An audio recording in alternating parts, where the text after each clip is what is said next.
Hello, everyone! Welcome back. It's Wednesday night. I am your friendly neighborhood Prex. Welcome to the channel. I have my friends here. We're gonna play some Zweihander.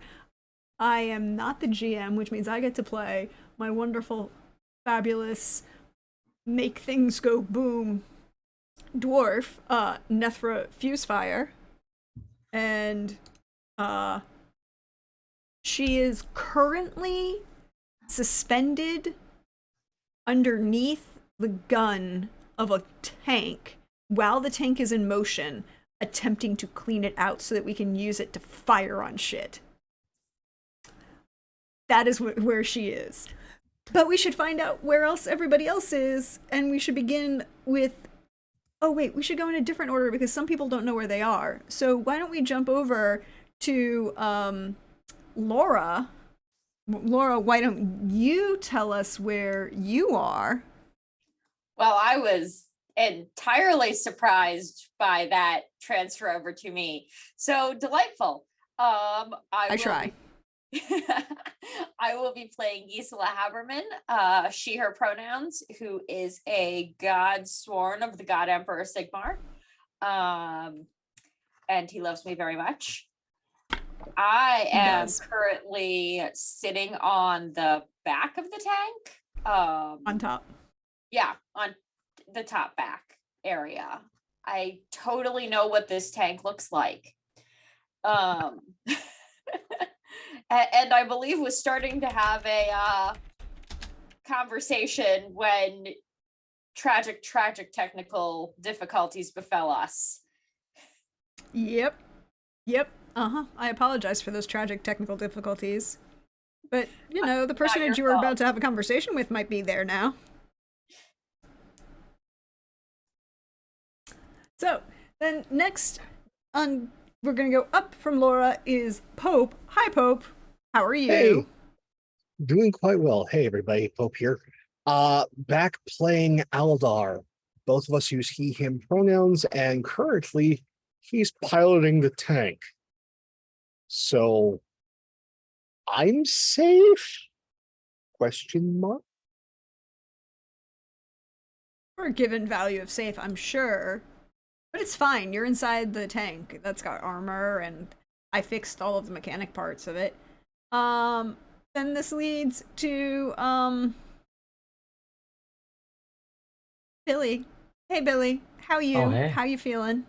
I'm good. I just got out of the shower, so I smell great. So just imagine I smell great, because I feel like I look like I don't, but surprise, motherfuckers, I smell great.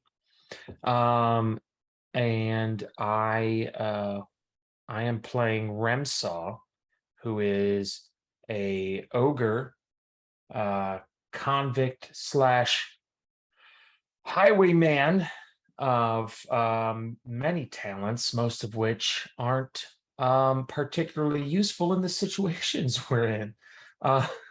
Because, you know, if you live a life of crime, you kind of need other people to commit crimes against, and the things that we're fighting aren't really people.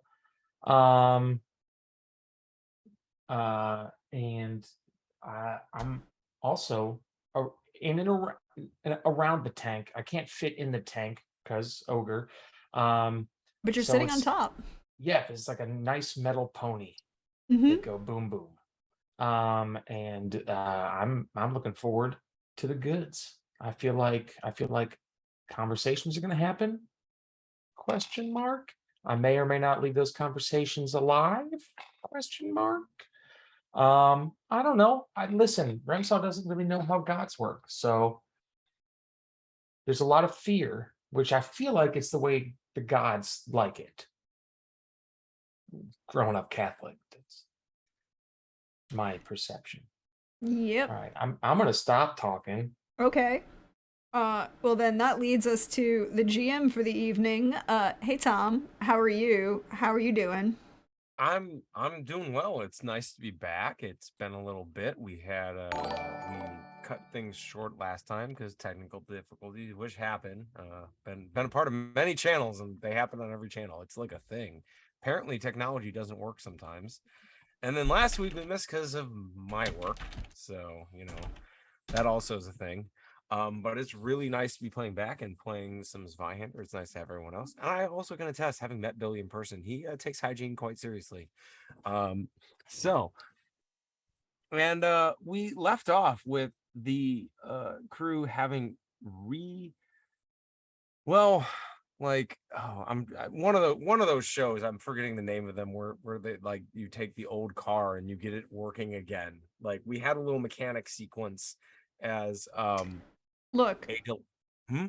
I will embrace in every game I play some sort of tech in to bring the wonderful gentleman B.A. Baracus's dream to life, to make everything armored and go fast. And then shoot. I mean, I think you mostly accomplished your goal on this. Looking back over our stats, is you removed all the negative tags except for Cantankerous. This thing cannot make bootleg turns because it's a tank. But it definitely goes now, as the party is currently having reconstructed the tank, got it out of the forested valley where you found it, guarded by a horrific chaos creature, which you all killed. You are now happily putting along in, I believe you had exited the light forest and we're starting to get out into the open towards the road. The tank is a large metal fixture that has a kind of like wavy quality to it on the exterior, with little slits cut up in the top, reinforced so that the people inside can look out in mostly every direction. There's a large cutout in the front for both the driver to be able to see and for the cannon that is mounted in it to protrude from. This is an older model. There's not the full-on turret with a secondary gun on top. This simply has a hatch that opens and then kind of a ring mount that formerly sat a gun, though when you found it, that gun had been removed. Though I believe you put one of your Hochland repeating rifles that you found. Yeah, I up mounted there. one of. I put like a stick mount, so it has a tripod basically. Yeah. So you have like a little like ring mounted rifle at the top. Behind the armored portion, which houses the driving team, the gunner, and the cannon, there is a wooden and metal contraption in the back that houses the actual steam engine that functions as its power source. On top of the contraption right now, as it is putting along, sit Gisela and Remshaw. As the wind is blowing by you, as you are going at a decent speed right now, something appreciable to a horse, and you find yourself up here. The daylight is fading. You are out of the forest for the first time in a significant week, basically, as you have been traversing the forest in quite some time. And it's mildly peaceful as the sun begins to hit the horizon.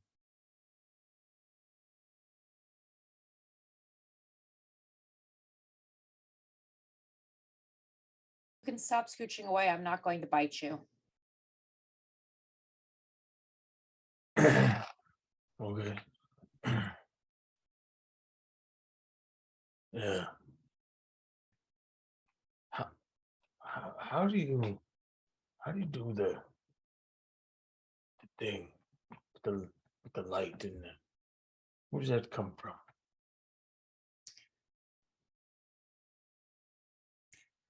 Geese looks really confused for a minute because she was pretty sure Remshaw was from the Emperor or Empire, and she's like, so then she pulls out a little amulet that's a twin-tailed comet, and she goes, so I'm a devotee of Sigmar, Yeah. The God Emperor. He is able to channel power through me. when I ask. So I don't really do it. I don't know. Nethra doesn't seem to get that point. So if you don't, it's okay. I no, I was just, I think I knew that Sigmar was a thing. There's, just haven't seen it like that. It's like you have king, but king make laws. King don't make you not die.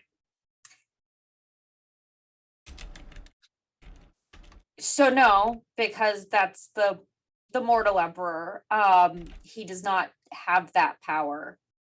Oh, The Sigmar was the mortal emperor and then became the god emperor, and now is able to bestow that power. The theology isn't really that important. It's okay that you haven't seen a lot of us. I haven't seen a lot of us. There haven't been a lot of warriors that Sigmar has called recently. I think I've maybe seen one other. what do you mean called?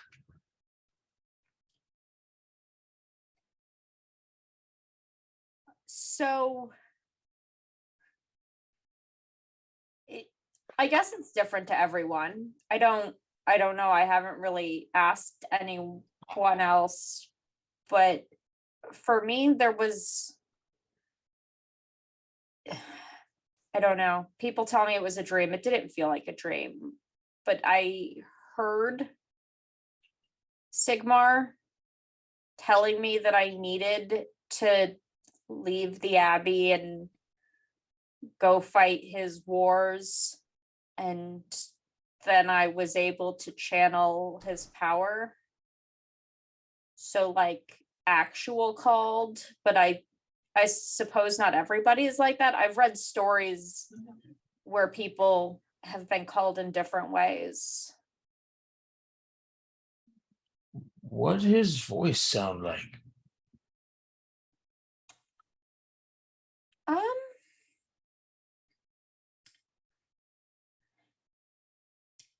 I mean, I know I heard it with my ears, but I'm not sure I comprehended it with my ears. It sounded like a hammer hitting against metal and a thundering echo and a deep male voice, and it was sort of mixed together. It sounded familiar, but I had never heard it before. That's interesting. It's Um, okay if you don't believe me. You wouldn't be the first one. I, I, I feel like I believe you. I know you wouldn't lie.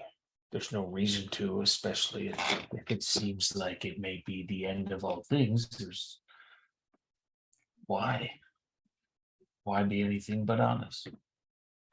I mean, I've never been anything but honest about this, but that doesn't mean that everyone is willing to believe that the God Emperor is that invested in what's happening. But to your other point, I'm kind of hoping this isn't the end of all things. I'd really like things to keep going on. That's where you and I diverge. You want everything to end? I have, let's say, I've led an interesting life, and if everything dies, I guess I don't have to face it. But what if everything lives in your life gets better? Based on my experience, that seems improbable. Is where we are now not better than where you were before you joined the Vermilion Spears?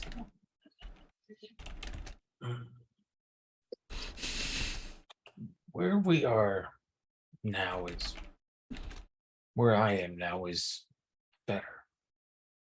And the term joined, I feel like I would use a different term.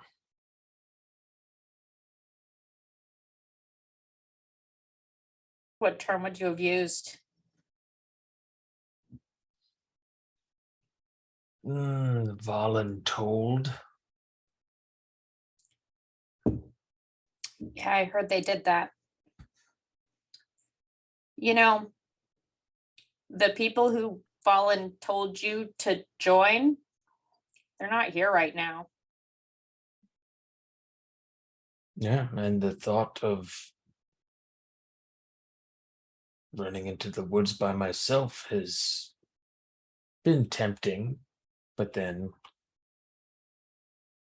seeing you essentially become invincible and seeing Nethra flame things from afar, I feel like my odds are better around the lot of you.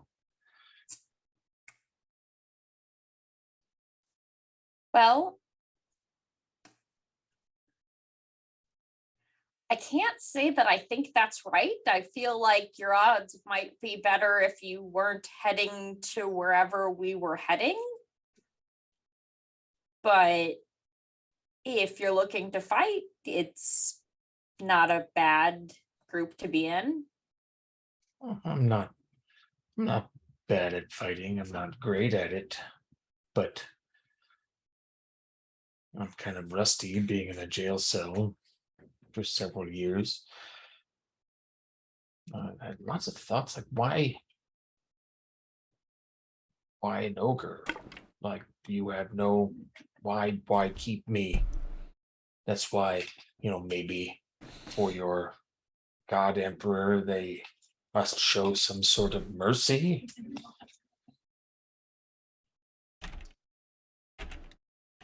I don't know what was in my captors' heads. The God Emperor doesn't really hold people captive, though he might have led you from where you were to what could eventually be free here. He'll like hold up a finger and then I want to show you something. Let me, if it gets too weird, I can stop. And he starts to like lift up his chainmail shirt, and you start to see like he his skin is like very loose and hanging, and on his belly he's got like a tattoo. It looks like a big circle with a whole bunch of teeth coming out of it, and the skin, you could tell that like he used to be a very large ogre. And so the skin is all like wrinkly and droopy, and it looks like a maw, like teeth at the top and teeth at the bottom. Now this god emperor Sigmar, that you get your powers, I don't know a whole lot because I spent a lot of my life with this, which ogres can and can't interpret things differently, but how people interpret this, the maw, manifests in their behavior. So perhaps there are people within the God Emperor umbrella that interpret the sounds of hammer on metal and thunder differently. Makes sense? Yeah, no, I mean, it absolutely makes sense. Have you met other people in the Church of Sigmar? Like, people are people, regardless of who they believe in. People are people, and that doesn't mean that they're believing the right thing. But that's not based on the God. That's based on them being people. Right. And Though it looks like you need to eat more. Because Gisela's looking at you like, because she has a background in healing. So you pull up your shirt, and like before she notices the tattoo, she's like, okay, so we're gonna increase rations and know that, okay, there are no injuries. Oh, tattoo, he's talking about the tattoo. Sweet. Okay. and I'm not gonna turn down food, but being away from temptations, has a good side.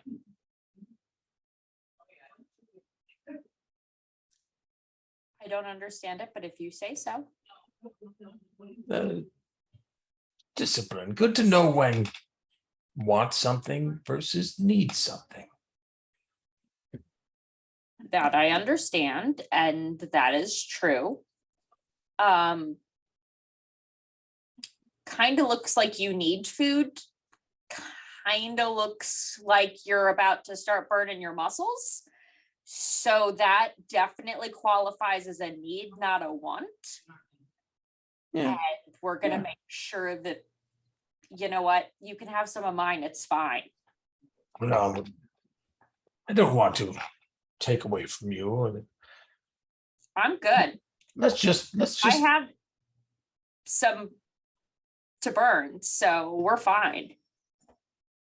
I think I will let everyone know when I'm like in a bad spot, but I'm okay right now. Right? If we're in a situation where we need to conserve, then let's conserve and assess as we go. Makes sense.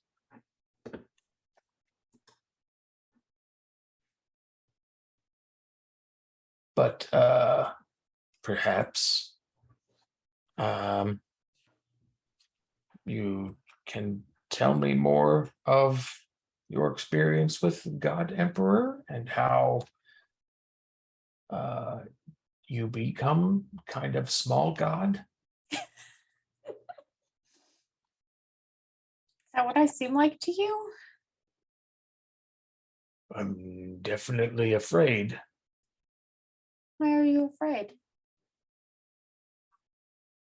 Power. People with power I have the potential to do bad things. haven't hurt you. No. But it seemed like you could easily. So afraid. I could easily hurt a lot of people that I don't hurt. That what makes you good. So then why are you afraid? Because I can't. I can't compete. You don't need to. Yet. Yet implies you think I'm going to stop being good. Remsaw has lived a life. Good serves until it doesn't. Then things get nasty and would not want to be on bad side. Well, I could promise you that you wouldn't be, but I suppose that's based on choices we all make. And you probably wouldn't believe me if I said it. So you had questions about my path? Or did you sort of just want a general overview? Curiosity.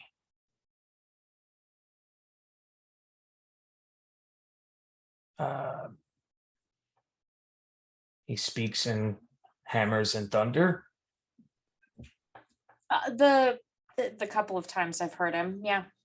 Yeah. But I've read of other people who have heard him, and it sounds different. I think it's depends on the person. Mhm. Intriguing.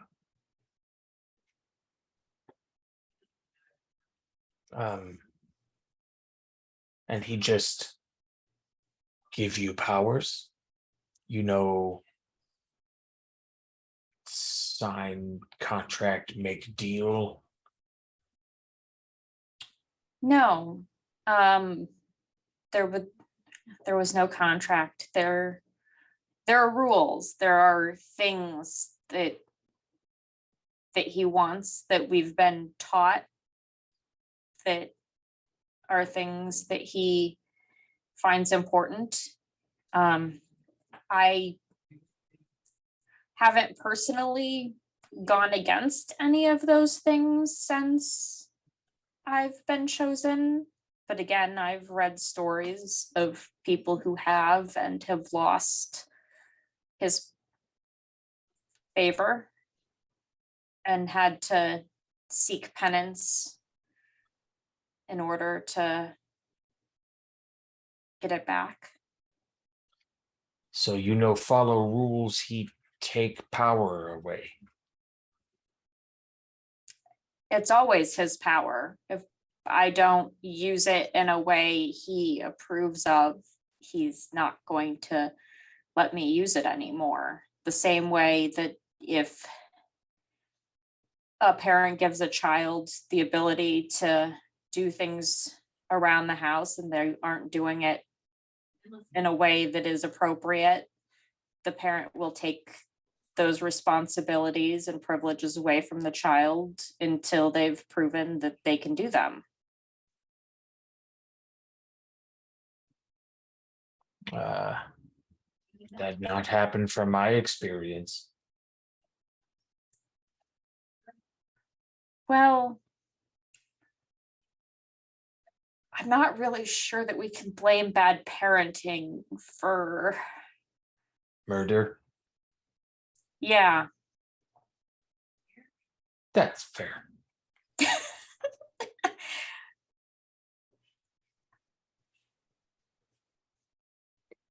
I I'm wish. sorry that didn't happen in your experience.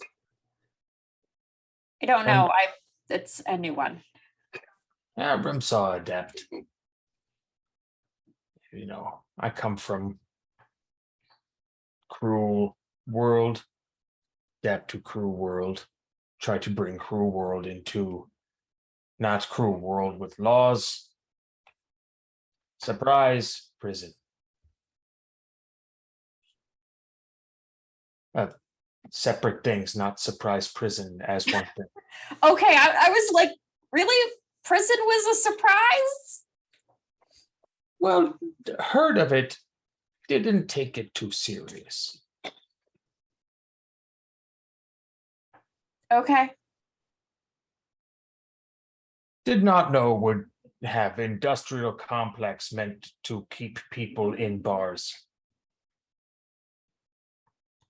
I suppose if that's not something you grew up knowing would happen, then I can see how that would be unexpected. Grew up in world where small weak person have thing, I want thing, I take thing, I leave with thing, and happy.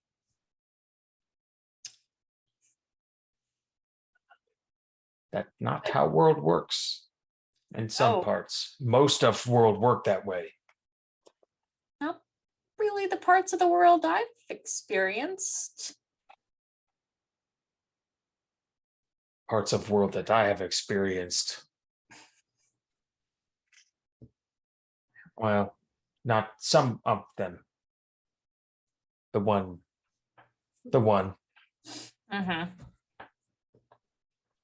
This gets back to, you talk about it as if you want to go back to the other parts of the world. Do you want to go back to the other parts of the world? Remsar was good at it. I was, it made sense. This hard. Yeah. Just because it's hard doesn't mean it's bad. I mean,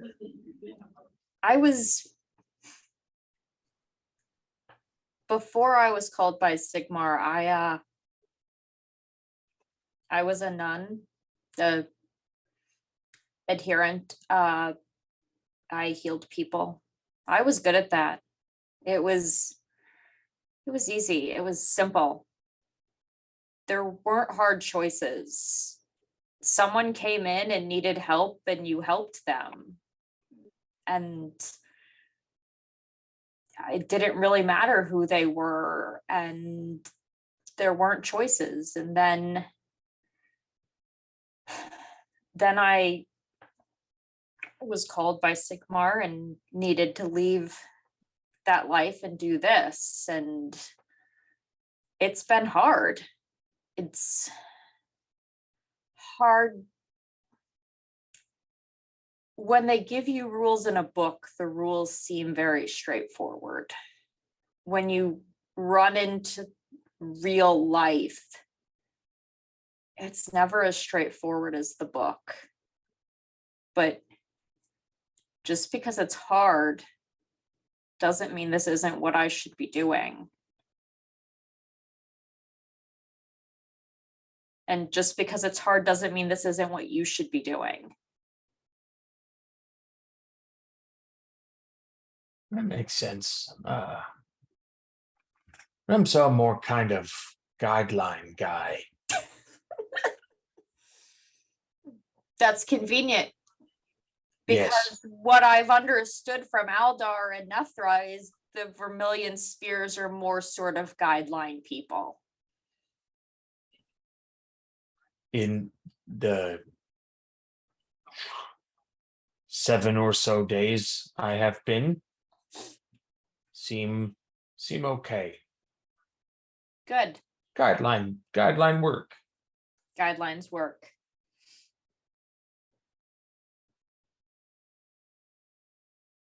The sun has well and truly sunk under the horizon. The stars have come out. The first time the two of you have seen stars in some time. Nethra and Aldar, are you stopping the tank to sleep, or are you coming up with a way to hand off the piloting of this to keep the tank going overnight? Or is one of you just going to push through? Have I cleaned the gun so it's operational? Yeah. You rolled for this last session, if I recall correctly, and it worked out.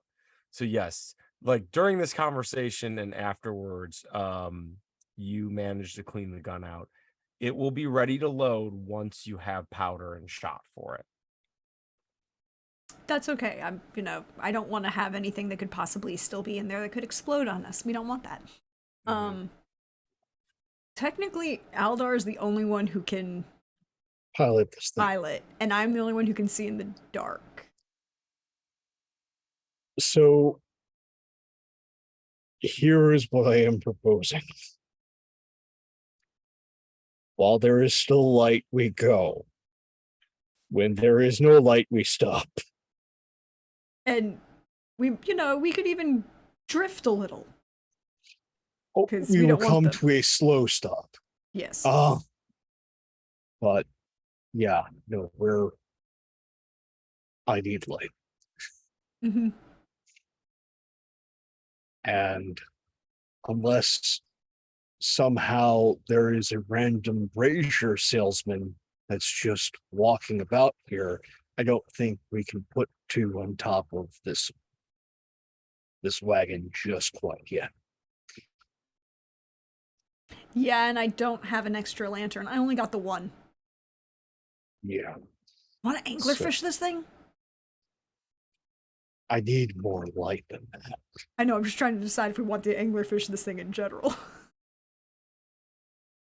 If we had access to a smithy, there would be a bunch of lamps on this thing, and we could drive on. Yes, but we can't right now, so. No, so I strongly suggest, like, as dusk settles, we find the best place that we can stop and let her idle, in case we need to have late night racing, Yep. as it may be a necessity. If you want to find somewhere to stop for the night, I would like somebody to roll me a survival check to find a decent place to stop this, as you are not in like open plains. It's definitely hills and some patches of forest still. It's but it's definitely more open terrain than was the thing. I have a terrible idea. I'm here for your terribles. I support all of your terribles. I want to drive until we get to a hill. I want to stop on top of the hill and let her idle. In case that we need to go, all I have to do is get her running just a little bit and we'll pick up speed real quick. So Aldar, are you looking for any old hill or the right hill? I am as Are you being someone particular about this, or do you just want any rise? as someone who has had to push a car up a slight gradient and knows the pain of that ordeal. You just need some. You don't need a lot. You just need some. I Then in also that case, promise to roll get me- blocks. roll me will- a flat survival check for that. Sorry. All right. So, in that case, all right, that is a 21 under a 49.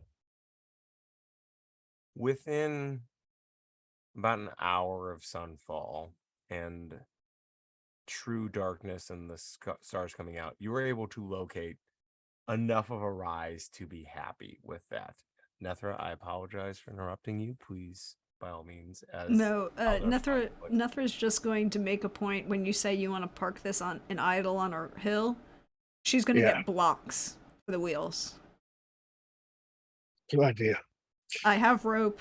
I can make block set for wheels that'll be easy to knock off and on, but don't need to drive that.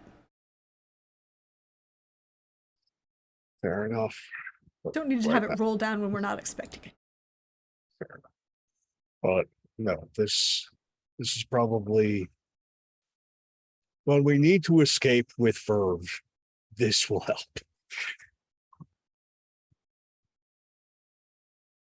Are you all sleeping, or are you setting a watch cycle?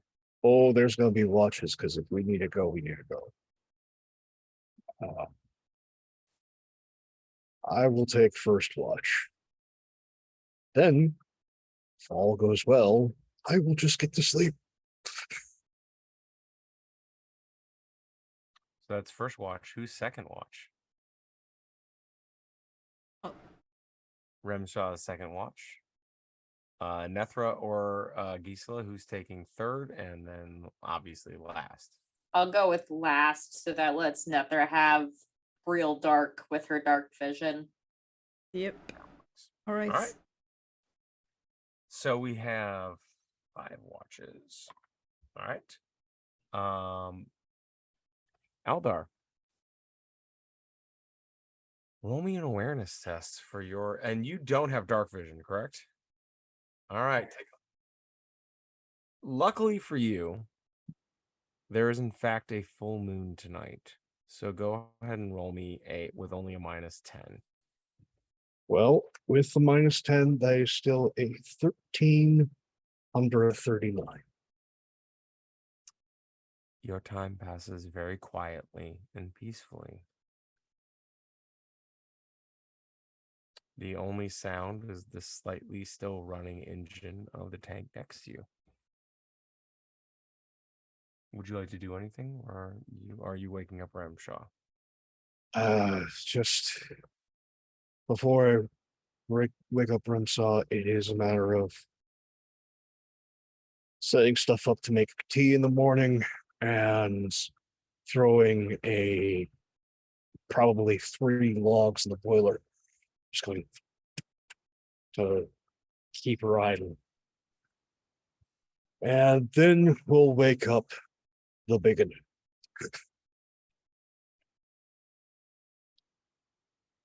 Wakey, wakey, no eggs are bakey yet.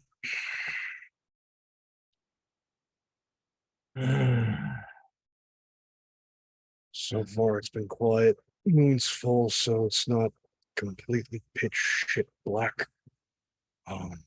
But with Sir Squeakums out there, keep your head on a swivel. Consider head on swivel. May your watch be boring as fuck. Sleep well. Ramshaw, roll me an awareness test. You also do not have dark vision, if I recall correctly, so you are at a -10. Okay, then let me get that number. Let me roll it.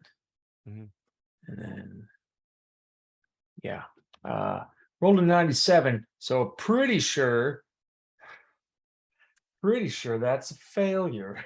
Well, luckily, Aldar's wish for you comes completely true, as your watch is absolutely boring as fuck. Trying to thumb wrestle myself.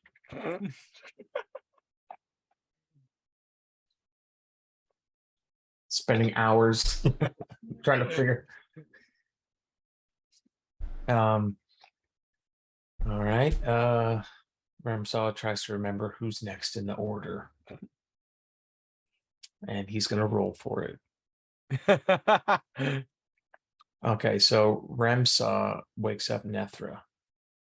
No, I'm up. I'm up. No, watch time. All right. Crack. Get to some sleep. Okay. And he'll curl up at the side of the tank and try to get some shut eye. Nethra's gonna walk around the tank first, and then check the boiler.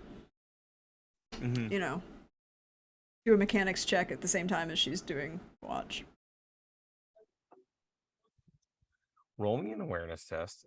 If you're doing a mechanics test also, if you're going to do a tradecraft test also, then let's make it a flat roll. You have dark vision, but you are slightly distracted by checking your own equipment. So roll a flat awareness and a flat tradecraft. Cool. So that is a 44 under a 50 for the awareness. You are dead fucking sure, at least for the couple hours that you're up, that nothing's out there. And then tradecraft, you said? Mm-hmm. That is a, that was really close. That was a 38 under a 38 under a 48. Okay.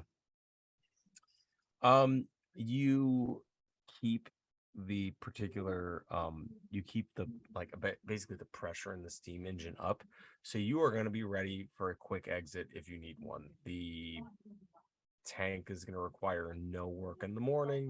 You're going to be able to just hop on and go whenever you want to at this point, as you just kind of fuck with the fire in it a little bit. You do the old poker and move everything around, throw Mhm. another log in there, and it all seems to be going quite well. Probably work a little bit better with coal, but don't quite have that at your disposal right now, and it's made to function with whatever fuel you can get your hands on. Yeah, that'd be real nice if I had it, but don't. It's not worth it. And then she's just going to sit on top of the tank and use that as her vantage point for the rest of the night. All right. Do you wake up Gisela?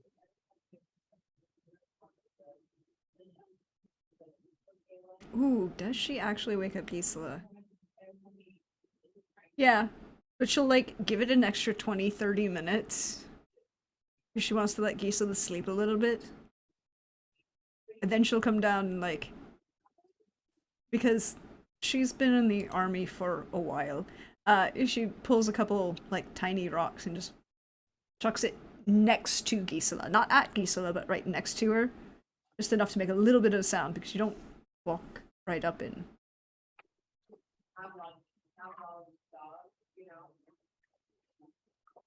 Gisela actually wakes up fairly non-violently compared to some of the other people you have woken up in your time. I appreciate that, but it's, learned behavior at this point. Yep. So,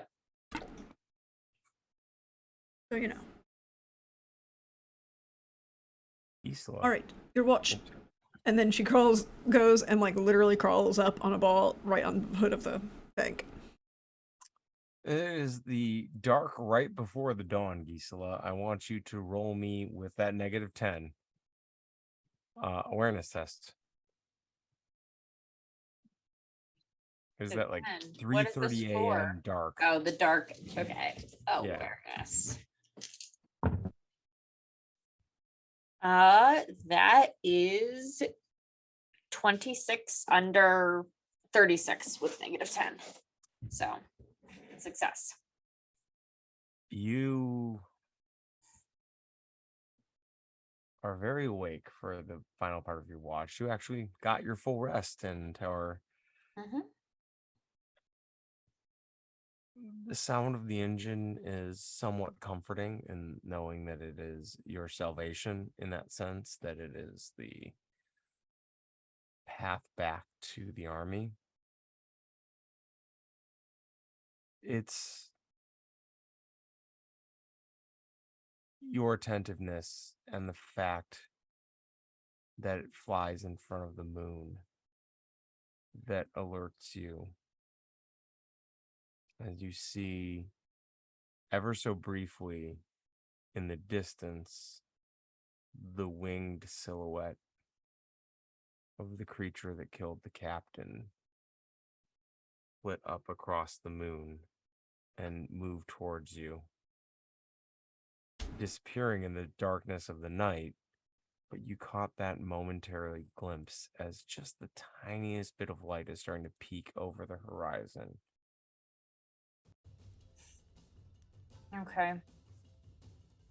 What sort of light sources do we have out? How likely is it that it saw us? That's a I don't think you guys made a fire. I think you guys are I think you guys are sitting in darkness, but Okay.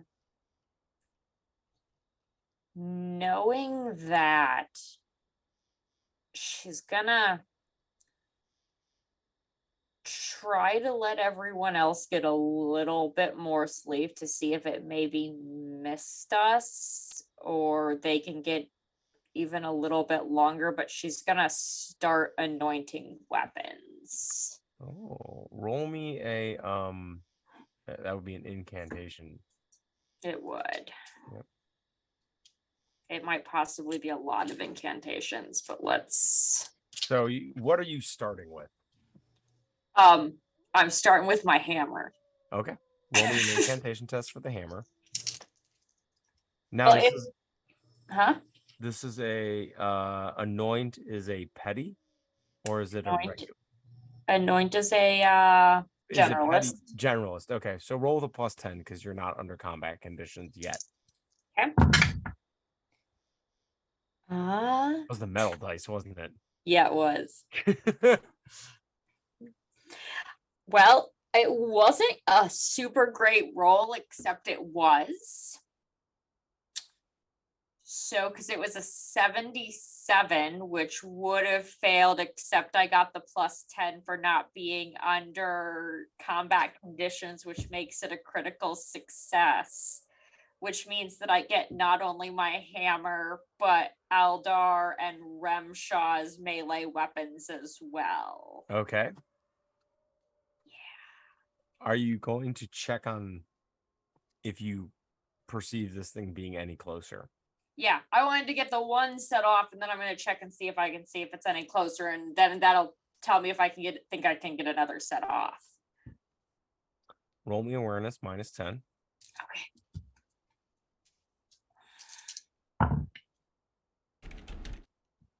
Ooh.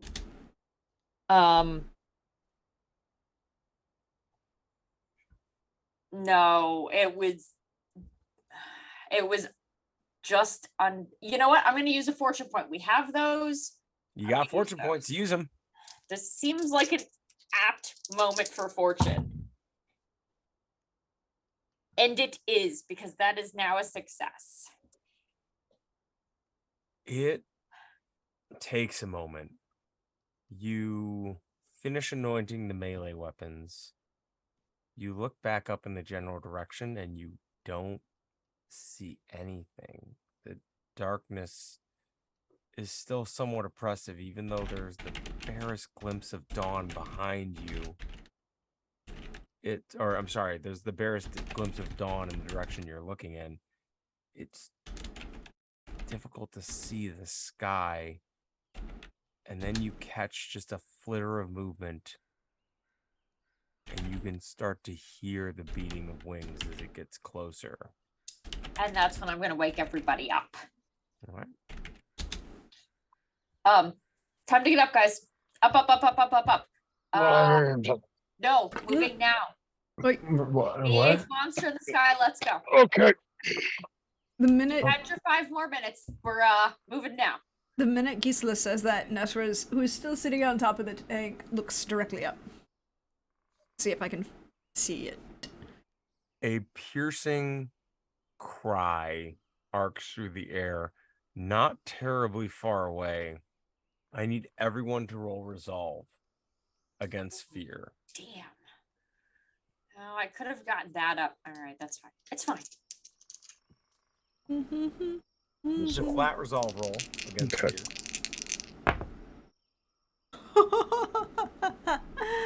Very lucky.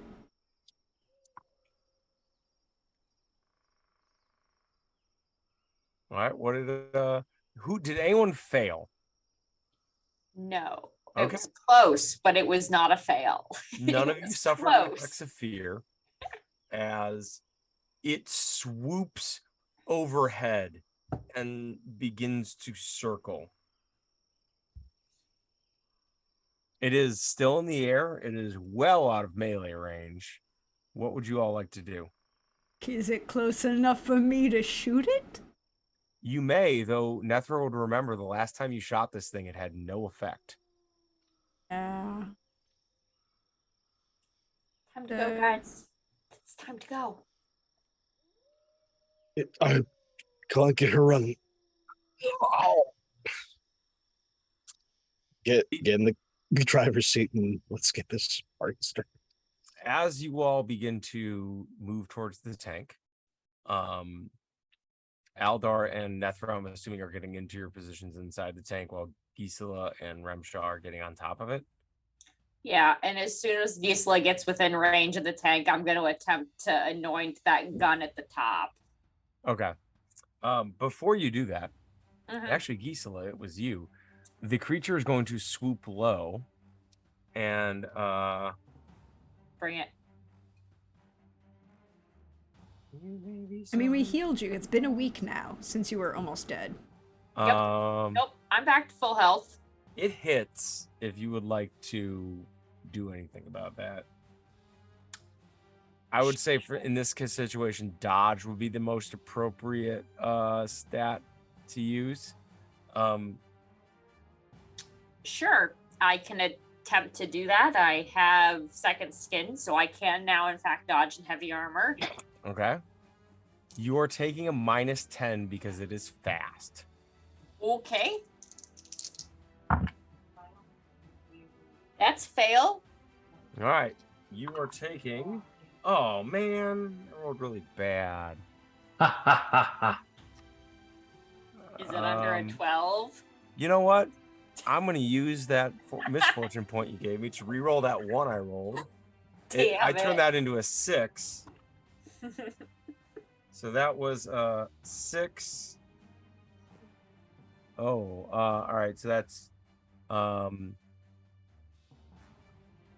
25 damage. Okay. No, I'm sorry. Hold on. 23 damage. My bad. Oh, okay. That makes a big difference because 25 was above the third number and 23 is below the third number. Ooh, that's bad. That's a big difference there. Okay, so I'm moderately wounded. Ow. Wait. The third number? If the first number was a 12 and the second number was an 18. Oh, yeah. Then the third number is a 24. So it went down 2. It beat the 12 and the 18. Okay. So, got it. Roll me 2. Ooh. The, that was the claws. You get to roll me 3d6 because it's also vicious. I don't even have 3d6 up. All right. 4, 1, 6. All right. It is the moderate injury table that you get to roll on. Roll me a d100. Oh God, I gotta find the injury table. It's in like the least. What'd you roll? 43. Okay, that's actually not bad. Rolling high is bad on. Yeah, but still, that's middle of the bracket. This is the moderate injury table. Yeah. I always forget where the injuries are in this book. Hold on. So.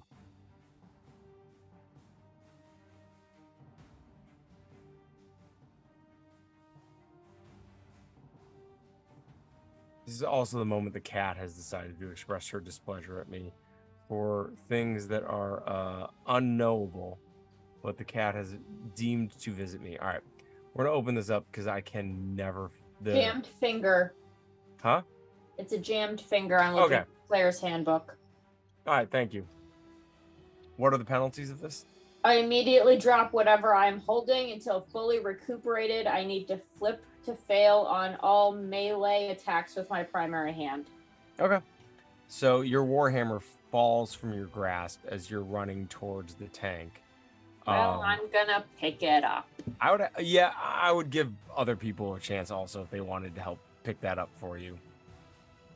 As this creature swoops down and you throw your hand up and it slashes in between your armor and like cuts deep into your arm and your hand and flies away.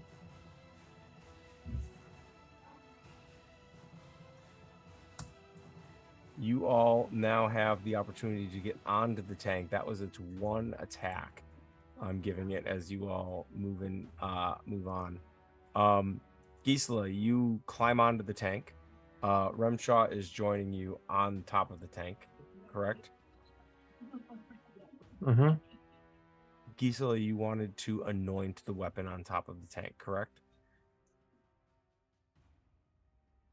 Yeah, but before I do that, because I have a full turn now, right?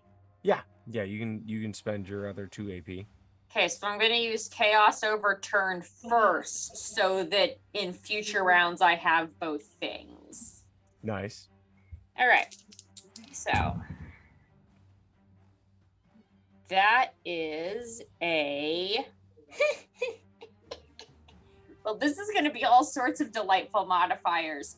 That's a 33, which makes it a critical success, which means I get 1 AP or extra AP that I can use to make a second attack, which I have to flip to fail on.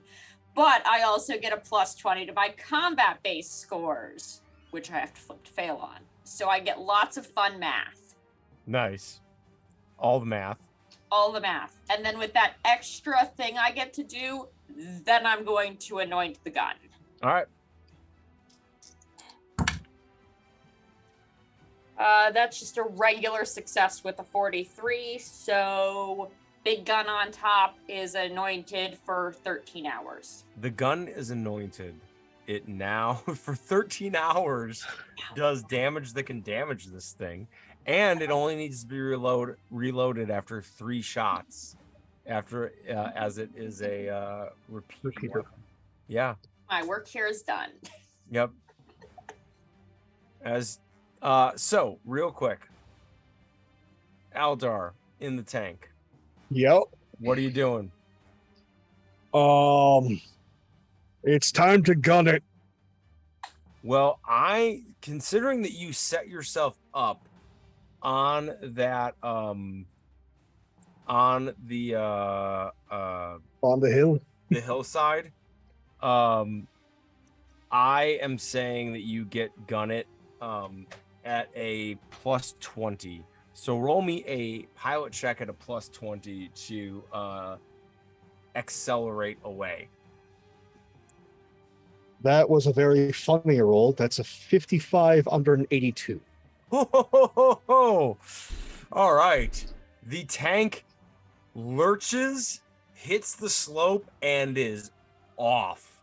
As Remshaw, you're on top. Like, you almost have a moment where you have to, like, hook into the hatch on top to keep from getting swept off. Nethra, I'm assuming, are you inside the tank? She was going to let other people be inside the tank, but then we had creepy thing, and do you need me on the gun now? Is that where I'm supposed to be, or inside? Well, which gun? We got 2. The one that we have shot for.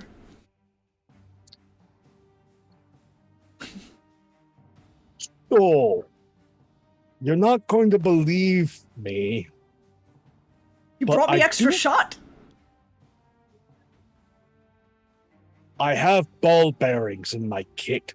Oh, sometimes I really think that we should just let the dwarves run these wars, shouldn't we? I You would got say the what? forward-facing cannon in this encounter is likely to be less than useless, as Yes. it is. Yeah, it is. She knows that, but she's still appreciating. She's with still some traversing ability and some ability to adjust up and down, but not to take on aerial targets. Nope. I'm going to use the gun that can actually fire at this. Mm-hmm. And then she's By all gonna, means. and then she's gonna turn to Remsaw, like climb up on the side and climb up to the gun and go, Remsaw, this is an instructory moment. I'm going to instruct you in the appropriate way to shoot a motherfucker from the sky. Great. So first thing you do is you make sure that the gun is loaded. Is it loaded? Second thing you do is say, hey motherfucker, come down here where I can shoot you. Usually that gets their attention, they can actually come into range then. Unless you flourish like me and range is not a problem because you can shoot the motherfucker from anywhere. Hey, motherfucker. Your chest voice, you need to be loud. The gun's gonna be loud, you gotta be loud. And if they're already in range, any sort of taunt could in fact be what you're looking for. So don't feel hampered into the script that she's giving you. Oh, I mean, there's a lot of pressure already. I'm just gonna wing it.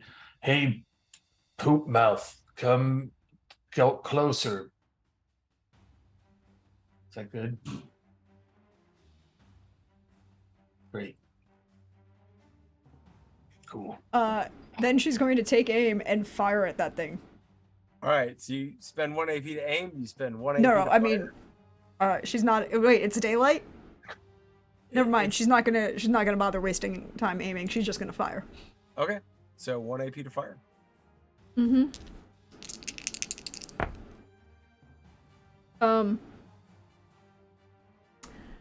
I have legitimately never rolled this in this game. I want you to understand this.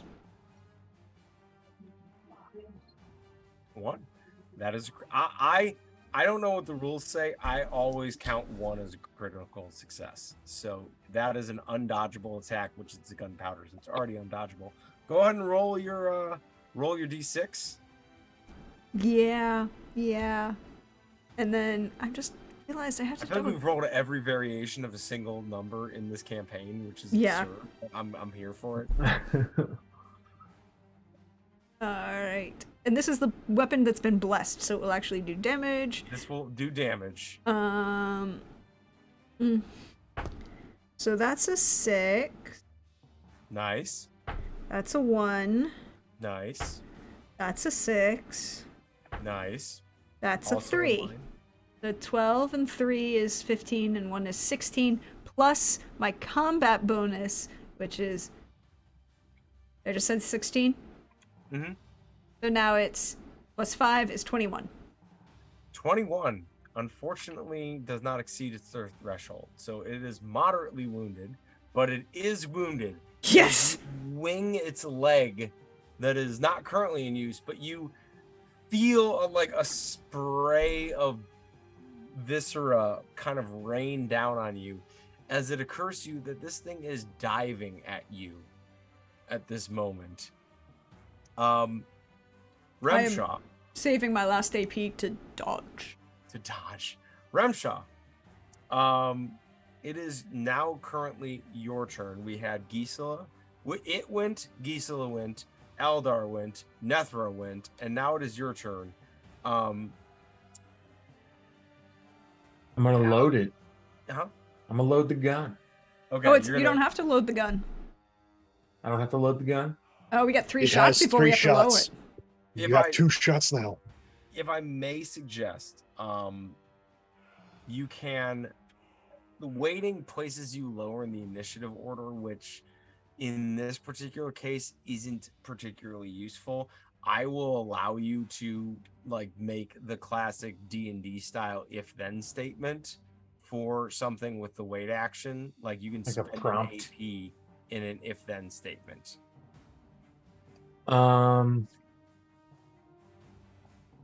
If that thing swoops to attack again, Mhm. I'm going to throw it into the sun. All right. I'm here. Well, it just so happens that it is going to try to attack Nethra, who just shot it. I will allow you to roll an attack first to see if you hit it on its way in. I rolled a 92. I know my attack is good. I don't think We have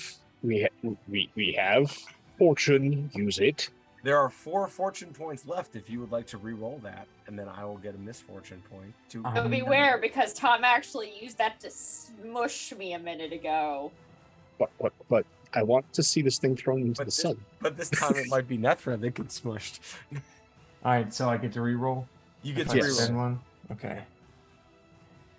Cool. Much more better.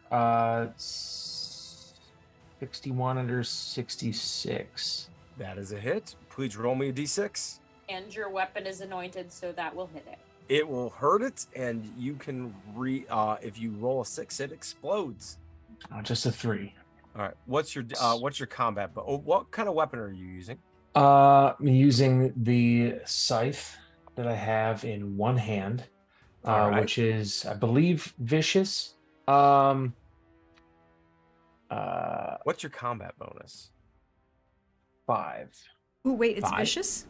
You should, if you spend in one of your AP, you can add an No, extra no, die. I roll extra damage on injuries. Oh, injuries. Sorry. Vicious is Pummel- an extra die. Yeah, Yeah, I know punishing because or pummeling. It's one of the P ones that is it's punishing that you can spend. that you to- can spend an AP to do extra damage. Yeah. Yeah. Sorry. Oh, it's punishing that's on the repeating crossbow. Sorry, I messed up. Additional interesting point, Billy.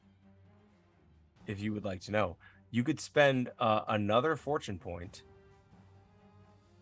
It turns your 3 into a 6 and auto explodes it. And you can roll again, +6. How many of these things do we have? What's this resource? You currently have Total, and you currently have everyone you you spent use 1, costs so you're down to it. 3. I will let you know that your current roll does not exceed its damage threshold. It would not Okay. actually hurt it. Spend the thing. Yeah. All right. Let's. What's the damage threshold? You don't know. We don't know. Okay. Yeah. Yeah. Fuck it. I'm I'm gonna. just giving you like a little heads up. It wouldn't hurt it. Now you are guaranteed to at least drop it 1 level. Okay. Cool. Yeah. I'll do that. All right. Then roll another die. And roll a d6 again. 2. 2. All right. You exceed it. It is now. Hold on. And it's vicious, right? Mm-hmm. I have to roll 4 dice on this one to see if it sustains an injury. It does.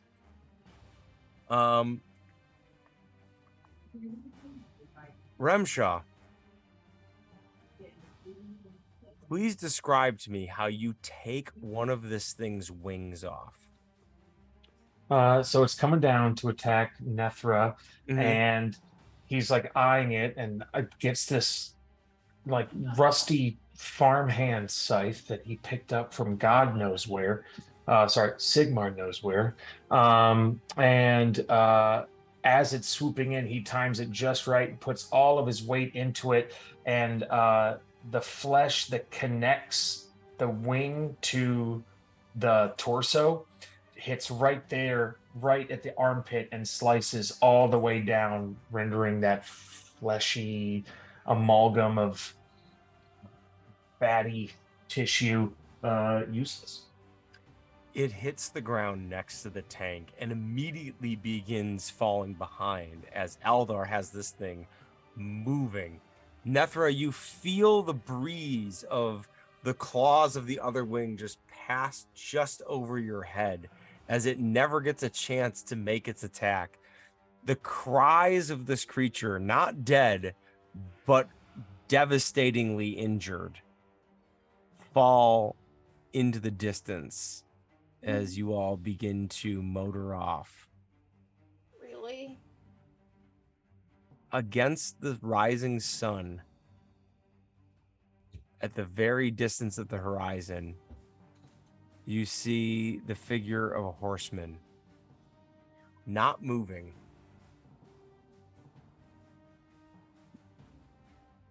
Okay. As you continue to it is standing in on a hilltop in a very you all get the sense in like a defeated sense of like there's no way I'm catching these motherfuckers sort of Elder, I moment. want to get off. You Your wanna horse get- running up on the hill. I want to get off. You want to I understand that, but once this thing's going, it's really hard to stop. How far away is this motherfucker? this guy's like on the horizon, like Yeah, but is it horizon for normal people or Nethra? it's horizon for Nethra. It's way Okay. off. Okay. Yeah. This guy's not catching you guys in any sense of the word. Okay. Gisela, what are you hoping to do at the moment? Isla doesn't want to leave the undead thing that'll probably heal behind us. And then also the jackass who's taunted us the whole way, who she's been trying to have a throwdown with every time she's run up against, and will not actually jump off the moving vehicle, but like We can shoot sad the about it. we can shoot the thing that isn't quite dead yet for you. I suppose that's acceptable. Nethra, would you like to roll a shot to see if you can hit this thing? Yeah. She will be like, all right, and Remsaw, come here. Let me show you. You want to make sure you angle it so you don't hit the tank. It's the important part in this. Don't hit the tank as you're shooting behind you. And Or me. huh? Don't hit me. Why would I shoot the I'd have to aim at the tank to shoot. No. it. It's just you don't want to point it too far down to get your angle right. It's just about aiming. That's all. Oh, I didn't think you were. It's just I'm used to much more idiotic people than you. You're too smart. you give me credit. You deserve it. And that is as close to failing in this as I have ever done with a 60 under a 61. Roll me damage. That's a 6. That's a 5. Plus 5, so 16. You deliver a shot center mass, and you see that it buck and writhe for a moment and then lay still, its cries dying off.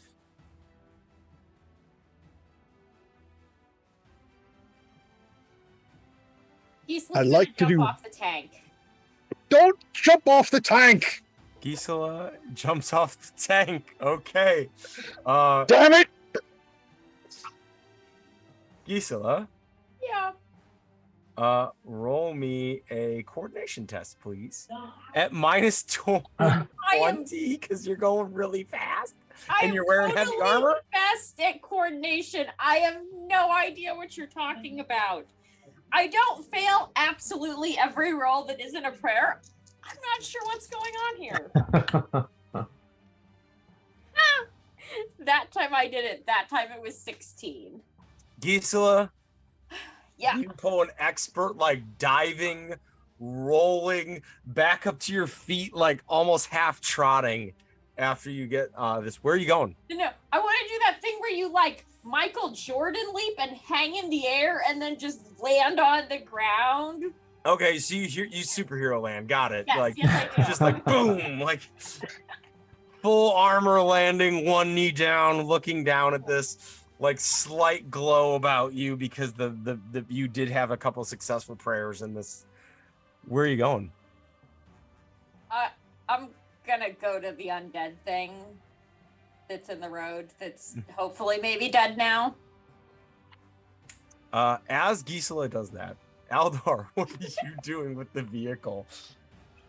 I'm attempting to stop. Ooh, we get to make a stop check. Hold on. You get to Probably just well, easier if you stop turn is around just and- literally you drive in a straight line and you can eventually come to a stop. You don't Yeah, have to roll. You don't have to roll to make a non-emergency stop. So the tank just like doop doop doop doop doop doop doop doop doop doop, and is like you know half a football field away when it comes to a stop, but it stops.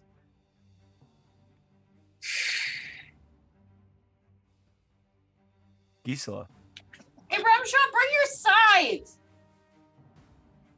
I could throw it at you. You could catch it, so I don't have to jump off. Or do you want me to? What was that? I can't hear you. Bring your sides. What? Can you guys? Can you hear? I can't.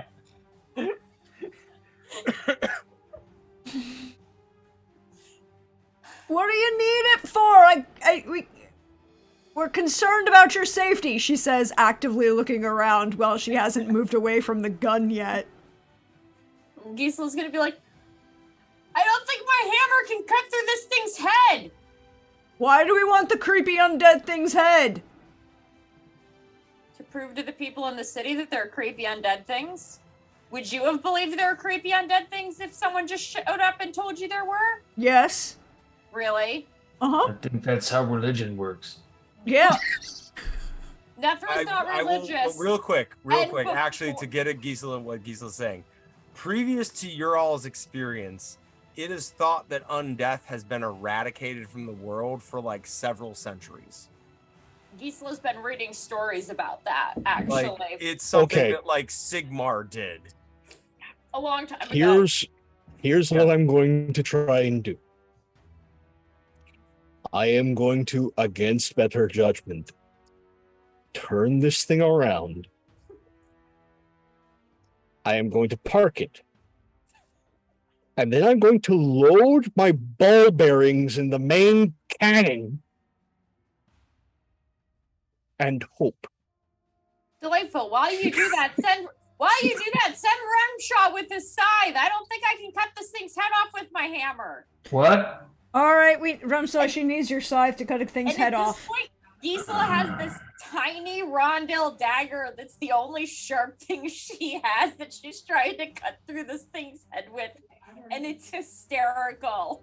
City folks It's don't like- understand. It's like the little dagger that's made for stabbing through plate armor. And so it's more of a stabbing thing than a cutting thing anyway. She is totally unprepared for this action. As the party removes the head of a flying Wait, bat. did someone show up to help me? Yeah, they came back, right? That was what I mean, Aldar said. He Aldar turned the tank around and we came back. Nethra's staying on top of the tank on watch. No one has gotten off the tank yet. They Well, just turned around I'm and going waited. to take a powder charge. I am going to take the ball bearings. Aldar, Reach load. you would need to converse with Nethra on that, as there was I no have powder. warfare, and this is a warfare check. Oh no, I Yes, know. but There you were no want- powder charges left in the tank. You would need to get powder from somewhere. Yeah, That's We have there how was many no shot guns? and there was no powder left in the tank. They took that all with them. I can make it work. I have the couple grenades I can sacrifice. We can put the cast iron grenades in instead of your ball bearings. That makes more sense. We can use both. There. Add more grape. It'll eventually hit something.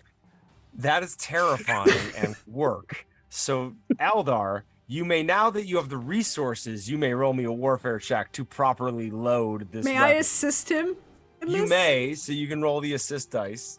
I Meanwhile, have a focus in war machines under Ooh. warfare. I like that. I love it. I love it. I mean, This is why I'm behind the rest of you. do you want the 0? No, I don't. Okay. 22. 22. Ooh. That's why you don't want that 0. You now will have whatever your next shot is, with the resources you just spent. I'm gonna give you one of the now. The way war machines work is a little different, but one of the dice you roll for it will be an auto 6 because of you put a grenade in there. And it worked really well. It's not going to detonate in the barrel. It's going to work. It's going to be an exploding canister, essentially. All right.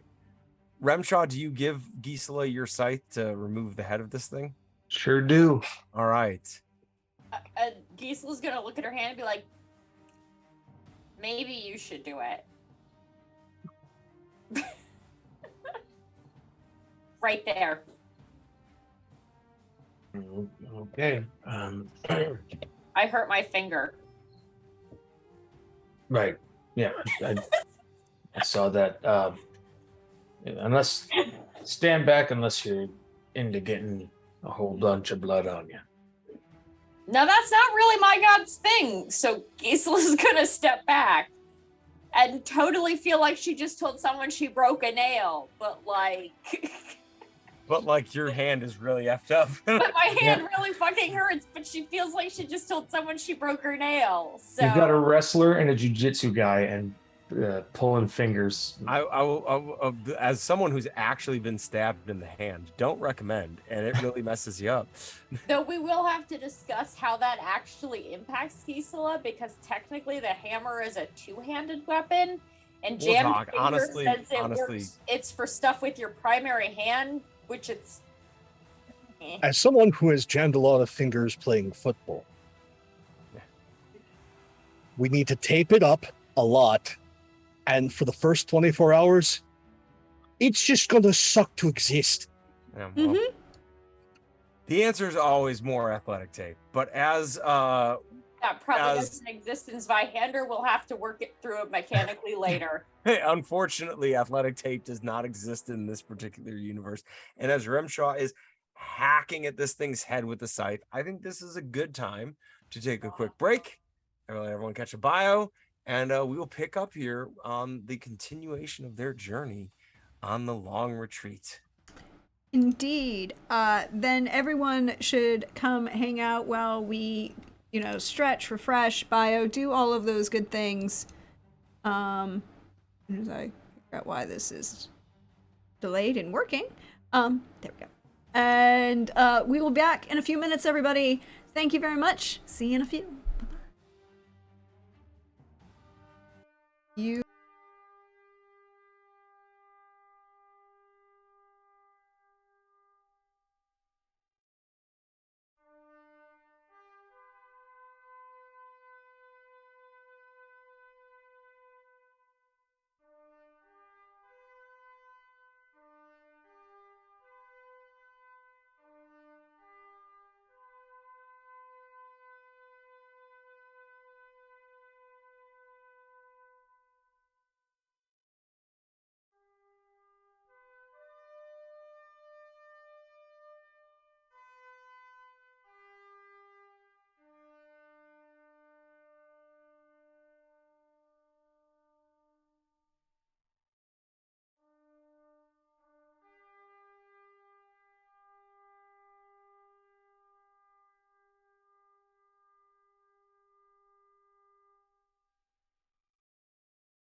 Hello, everyone. Welcome back. We hope you were refreshed and ready to go as we dive back into riding quickly away from creepy, creepy things now that we have a cannon that works.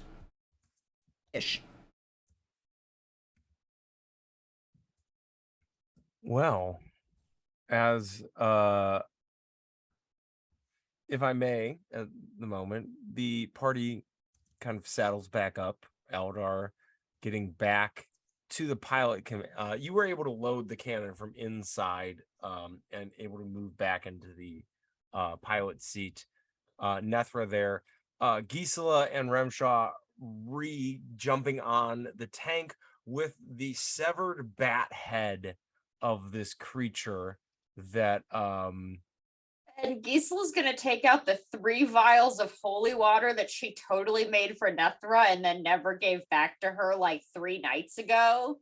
And she's gonna dump it on the cut part to make sure that nothing grows back because she really is not trusting this whole undead thing. on the corpse left behind. Well, she's gonna take 2 on the corpse left behind. Let's start and- with you dump the first one on the corpse. Okay. And there's a immediate sizzle sound as it retracts and pulls away and burns and melts away. Okay, so I will not do that on the head. I want to use as evidence then, but we'll watch it carefully for regeneration because I'm getting kind of paranoid with this whole undead shtick. Happily removing the head appears to force it to stay dead. We will see. It hasn't been 24 hours yet. It might just be slow. All right. With that, we'll take the head and go back up to the. How big is this head? Can we get it on the back of this? Oh yeah, it's large. It's big. You definitely have to like even Remshaw would use both hands to haul it up there. But it is definitely workable as it was a slightly bigger than Remshaw sized creature with a large head that could take chunks and very bat-like visage, large pointed ears. The most human parts of it were its upper torso. It had a very human-like chest and arms and shoulder structure. Its head had canted forward, the snout had grown out, large fangs protruding from it, large bat-like ears coming out of it, and it has a distinctly bat vampiric appearance to it. And what did our horn bro on the hill do while we were decapitating his pet? He stayed put, easily over a mile off. Simply staying put. Didn't sound like a pursuit horn or anything like that. Keeping his distance is how you would term him. All right. Well, let's get going. I'm going to keep an eye on him, though. I don't trust that. Roll me an awareness test as you travel through the day. That's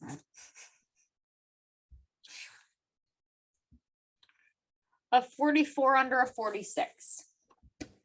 So critical, but by Gisela, you barely. keep a very sharp eye on this individual as you all travel for the entire day. Eldar, you guide the tank. You find the main road. The forest, the Drackwald, you see creep up from the south towards the road. And for the first time in a while, you notice the creeping presence of the Drackwald, the northern portion, creeping up on the northern side of the road. And Gisela, it's in the late afternoon, not as the sun's setting, but as the sun is definitely trending downwards. You notice the rider relent and give up. It completely stops. He's keeping you in sight, very far off, but in sight for most of the day. And then towards like the late afternoon, relents, turns back, and heads away. And as that happens, you turn and look forward.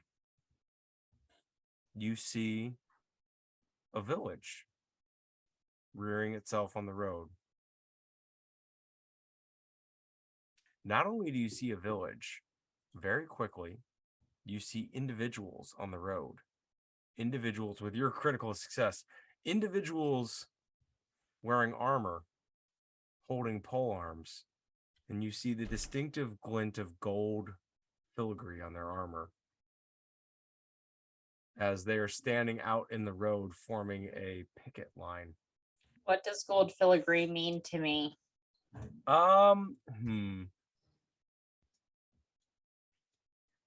Roll me a quick. Hold on, let me think about this one for like 2 seconds. No rush. Roll me a quick ooh. What is better for Gisela, fellowship or intelligence?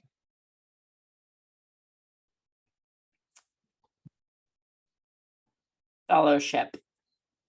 Fellowship? Roll me a rumor, basically a rumor test. Okay. I have a dot in rumor. Okay.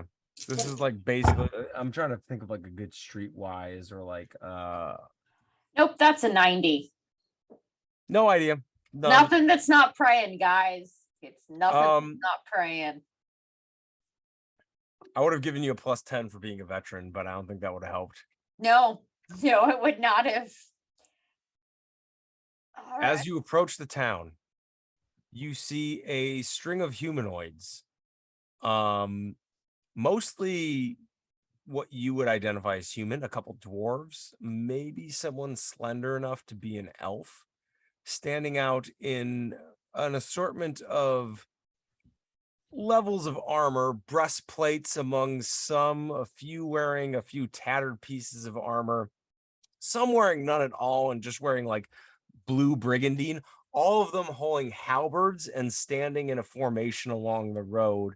As you see an individual in much nicer, more complete armor with a helm upon their head and a feather sticking out of it, standing out expectantly as you all approach. So Gisela's gonna take about 5 seconds to be like, oh fuck. Do I just hide on the back of this tank? Because this could go either way. And then I'm like, no, the God Emperor doesn't hide, and we jump off and walk around towards the front of it as if we are the, front of the party, and hoping that someone else who knows how to talk to other people who aren't Sigmar shows up with her. I mean, does Aldar stop? Yeah, I'm going to have to stop the tank. I'm not going to run these people over Okay. until given notice to do so.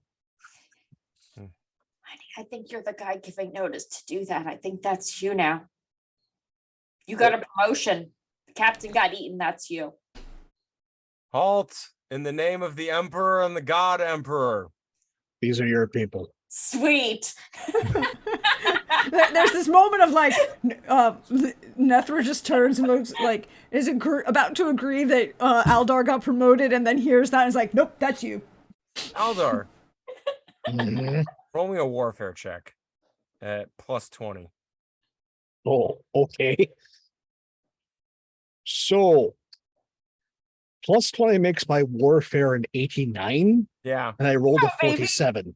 Yeah, these are Gold Jackets. They're another free company out of Altdorf in service of the same side of the Civil War as you are. They're wearing the very distinctive blue and gold of the particular company. You have found friendly forces. Gold jackets, marks, You Our say side. that as if I know what that means. our side of the war.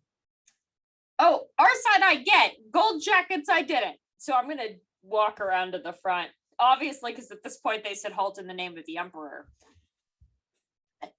I can't focus on things. You see the individual in the finer armor kind of advancing forward and just kind of like looking at the tank inquisitively, where there's still like some plant growth on it in places, and just can Over look here. Yes. Who are you? Gisela Haberman, Godsworn of the God Emperor. Looks over at Aldar and goes, "Are you with the Spears? You're wearing the Spears livery." Yes, we're with the Vermilion Spears. No, they are, but we are going through on the orders of the God Emperor. Move the fuck out of the road. I'm sorry, ma'am. I follow the orders of General Vell. And at that, Gisela's pulling her hammer out and going, "Did you just fucking ma'am me?" No. Hello. Our captain got nabbed by a bunch of undead back that way. We have the head of a giant bat thing that we just killed. We salvaged this tank on the way to get back here to warn everybody about the giant thing of undead that's headed this way. I know that sounds exceptionally weird. You expect me to believe all that? I expect you to get out of the way of a tank because that's standard operating procedure. Other than that, I don't really give a fuck. Let me ask you this. How old are you? 32. Child. 120. Great. So Why do you need to believe? no. You find me an elf now.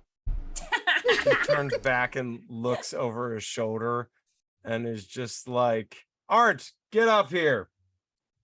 And you see an elf kind of like file forward. You, how old are you? 68. Shit, I needed somebody older. Well, it's doable. You're not getting anybody older, but I don't care what you believe. There's an undead head What? back of What the fuck is that? and now you have me using Eldar's accent.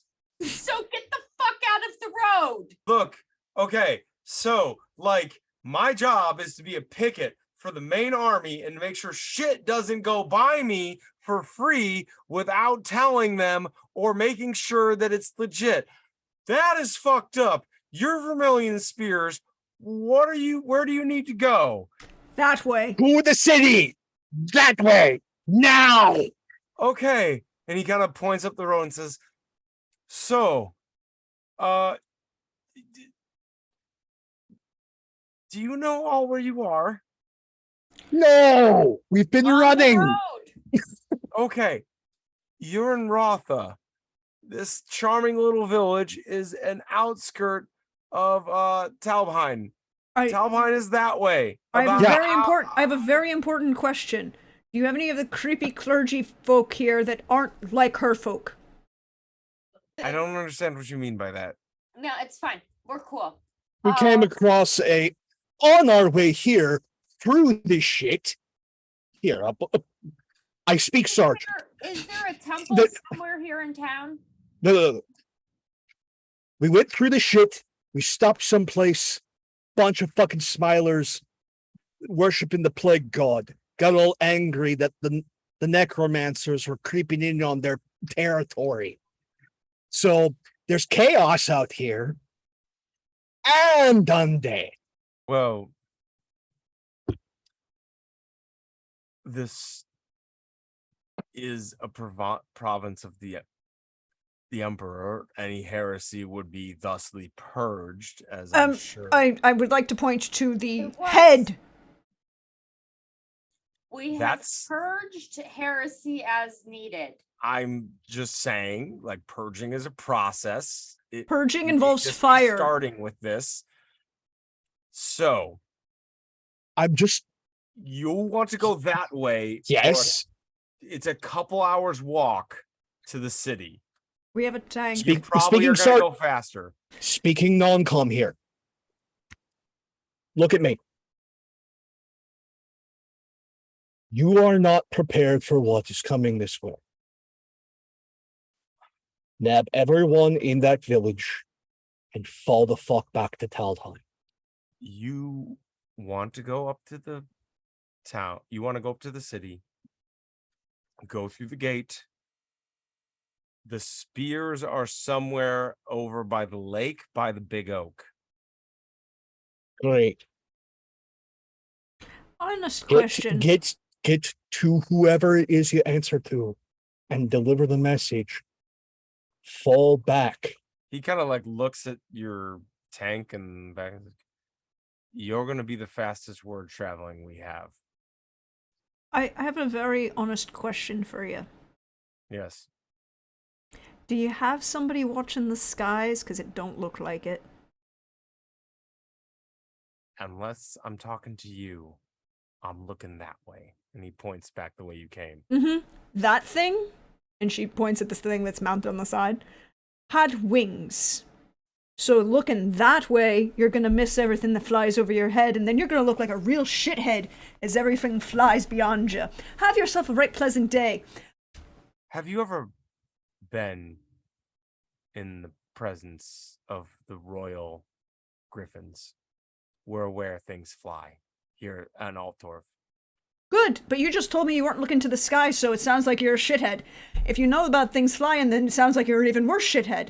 Just take your beat up fucking tank and go see the general. My tank might be beat up, but at least I can shoot a gun, because that thing's not loaded properly. It's gonna blow up on your side, and she keeps walking. As you all That's as polite as she can be here, people. We are losing a Billy. Bye, Billy. Go Take get care, sleep, Billy. It is important. I hear sleep is important. I heard that too. I've heard that. And Yeah. sometime a 5-year-old will let us have it. Never. Not yet recorded. I hear it turns around. At some point, we're taking sleep away from the child. We're waking them up, but until further notice. So Or I was like, 14, somewhere when it between turns- now and the age of 18, it will 9 happen. more years, we'll be fine. All right. You all putt your way up the road again through the village of Ratha, which is a very brief experience. It is a small road stop village on the outskirts of a provincial capital. You know you're getting close when the ground rises suddenly in front of you. It is the rim of an ancient crater. And that crater serves as the cradle of the city of Taubenheim. It is rising in front of you as this earthen wall in front of you, curving off in both directions.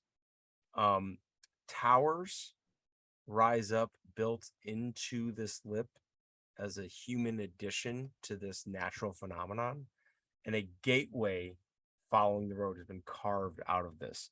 More gold jackets are populating this road as you go.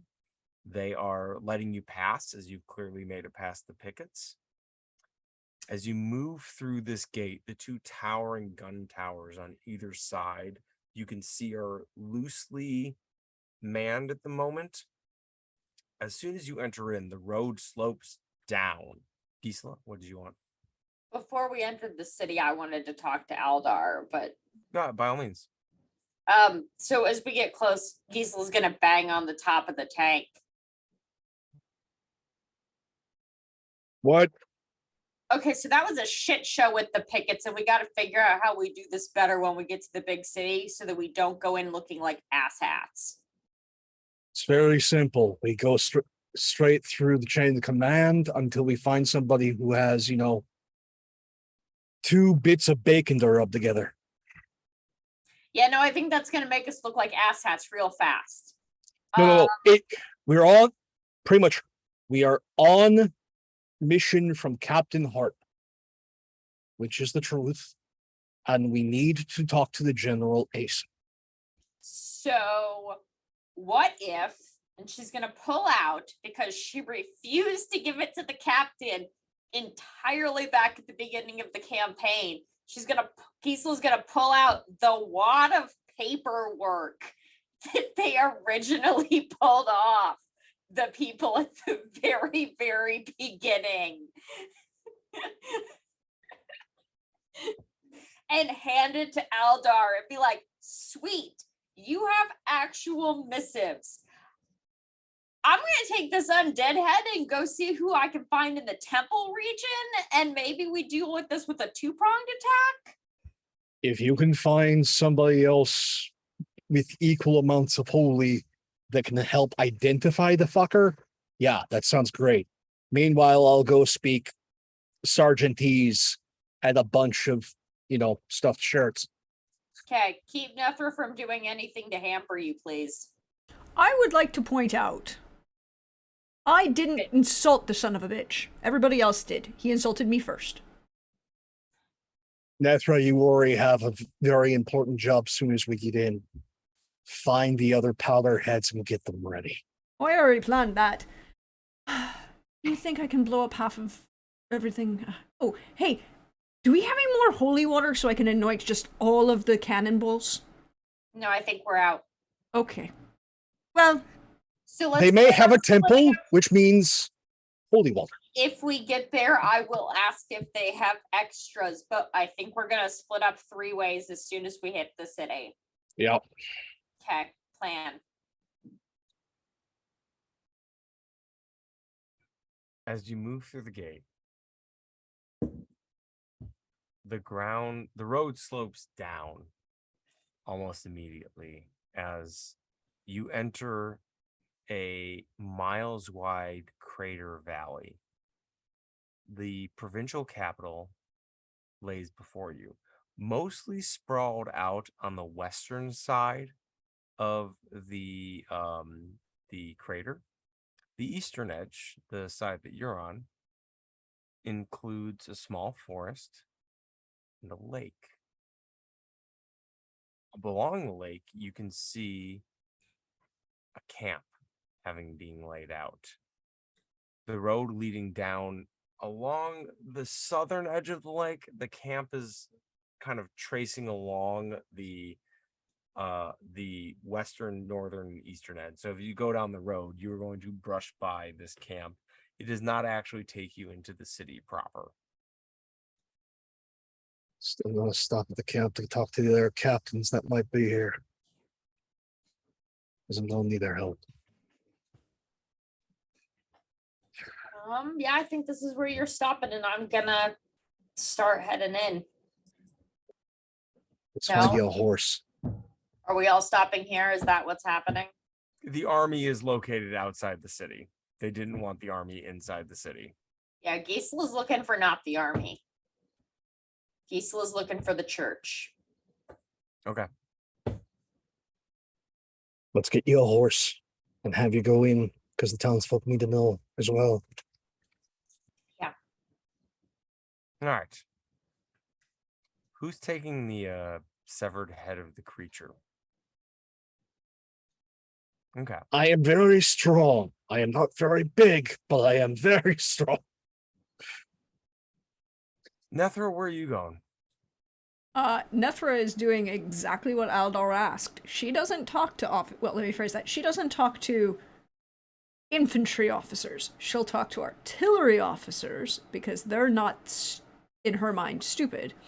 And she trusts Gisela to talk to other folks, but it's really interesting. She has a high fellowship, but she also has a negative to it. So it's like she can get along with people, but she doesn't. On occasion, and she knows that.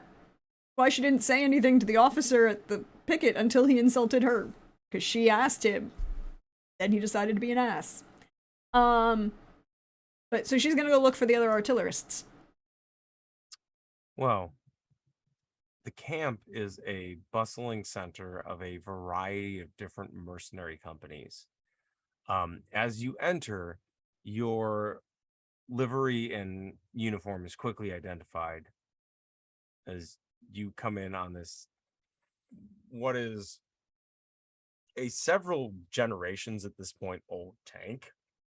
and you get several comments from people going by. There is a dwarf who just goes like, "Oh, that's a fucking antique. Where'd you find that thing? Off in a tree. It's why it took it so long to get here. And thank you, It's Raiders, for coming fucking in. beautiful." Ain't it just?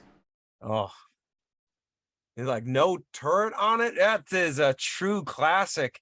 Does the cannon still work?" I cleaned it. You would have been surprised. I cleaned it underway. Also, it got a new Hawken on it, so it can add a little repeater. Be careful. Those ones were known to like have little cracks in them. I'd check it over before you fire it. Oh, I did. Checked it real well. So, and another one shouts as they see you coming, goes, the spears are over that way if you were looking for them." I'll be there in a minute. Also, you might want to pay attention to what's coming in. Apparently, shit's flying in that you need to blow out of the sky. Just an FYI. We've dealt with flying shit before. It's fine. Undead flying shit? It's a new spin on it, but yeah. It don't stay down when you shoot it. It sucks. It's like one of the older elves just being like, "Yeah, we've fought Nurgle before." Okay, good, because apparently a bunch of people are worshipping him out in the Bundock boonies or some shit like that. Clergy are not to be trusted. That's how you get Nurgle. People worship him and then he shows up. Yeah, apparently that's a thing going on. I don't get it. I mean, and just like waves his hand and just points off.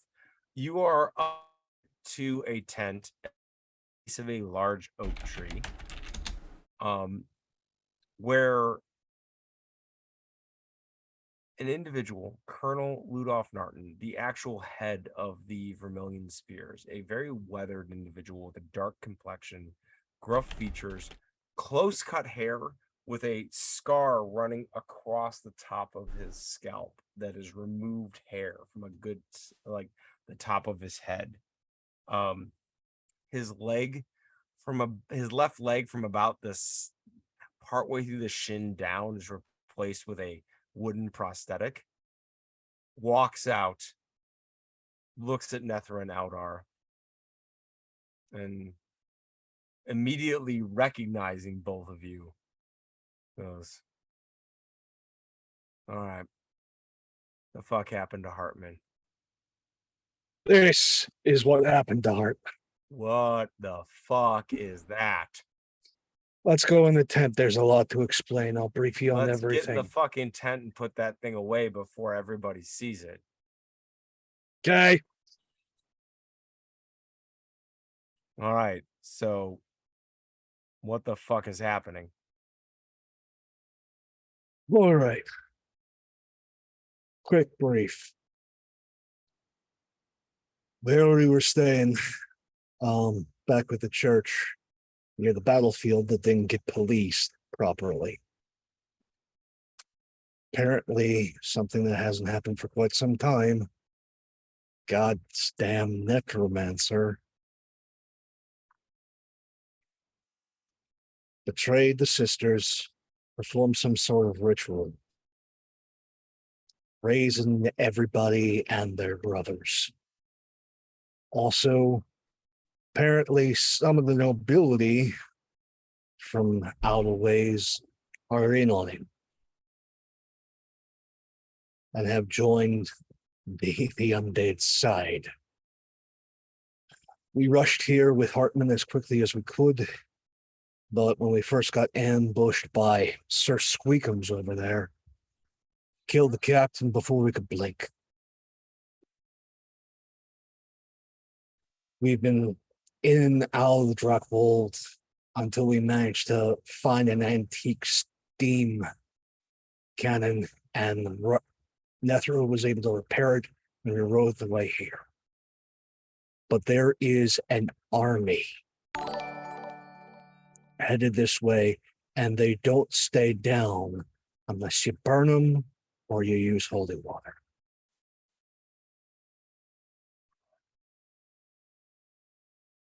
So I need Aldar,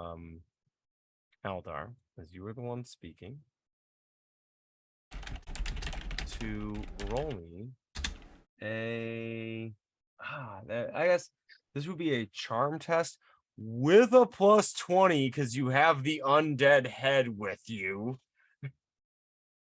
Okay, Would have been charm. a minus if you didn't have it. That was I a mean- good call to bring it with. Nethra helps That is by a not 9 helping. under a 66. You see, he just sets his elbows on the table in front of you.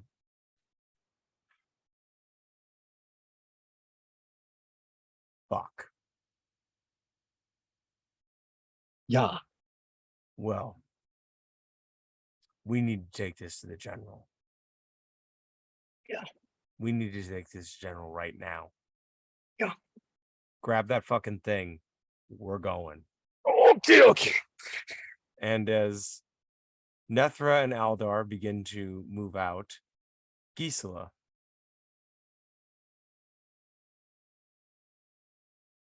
the provincial capital that you're moving into, is the very stronghold of the worship of Tal inside the empire. The name of the city actually translates roughly into Tal's triumph or Tal's victory. Right. It is the very center of his worship. And he is an accepted god within the imperial pantheon. It is a considered to be a strong ally of the followers of Sigmar. So when you All gods are find acceptable in subjugation to the god emperor. Got it. when you find the main temple of worship here, it is primarily a tallish temple with a great deal of its iconography and fetishes and all that put out being the bones of hunted creatures, nature, and other aspects of Tal and his wife. There are definitely the proper inclines of the head towards Sigmar, but you can tell that Sigmar in these parts is definitely the secondary faith, and Tal is the primary faith. Yeah. You are met as you come up by a woman in druidic like clothing, as it were, like animal furs, the head of a creature like skinned and laid over her head. I'm gonna go with more of a deer in this case than an elk. And like the deer antlers coming out from the side of her head as she inclines her head as she says, "Welcome to the Temple of Talmudheim. I'm Anna von Laufen. How may I greet one of Sigmar's sworn and venerated?" So as she starts having even, 10 steps back, as she was getting close, Gisela's gonna like brush some crap out of her hair and like make sure she pulls her amulet out so it's in front and like tries to make it look like her armor isn't falling apart before she walks up to this lady.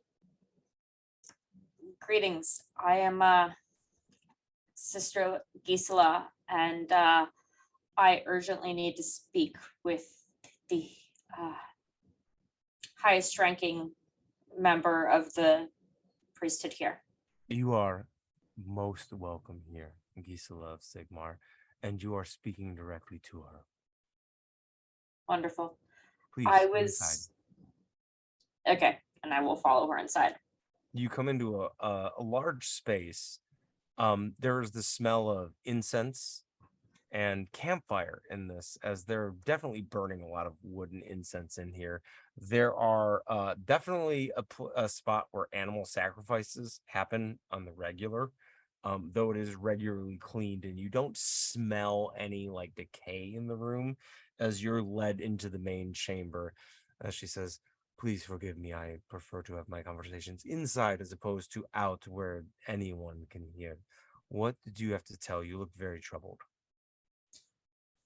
No forgiveness is required. I understand the necessity of ensuring that private conversations remain private.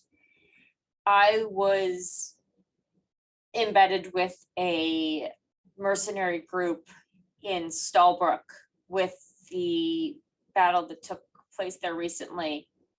And the nearby abbey was infiltrated by what we have learned to be a necromantic faction. I understand that that is not easy to believe, but please trust me that I have done my research in the time it has taken us to reach here.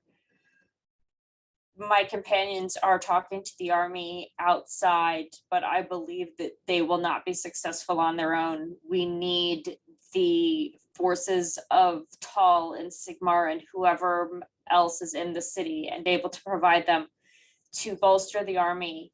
Roll Through me a quick charm test plus 20. Yeah. For reasons you don't fully know yet. reasons I don't fully know yet. I love reasons I don't fully know yet. Ooh, charm test plus 20. Well, that already was succeeding with a 20, but let's see exactly how many when I find where is my charm at? It's in It's fellowship. under fellowship. So 20 under 59. She kind of holds up a hand and nods and says, "We've seen very troubling signs, both in the sacrifices of late, also, your story about, let's see, 2.5 weeks ago, would it be that the attack on your abbey took place?"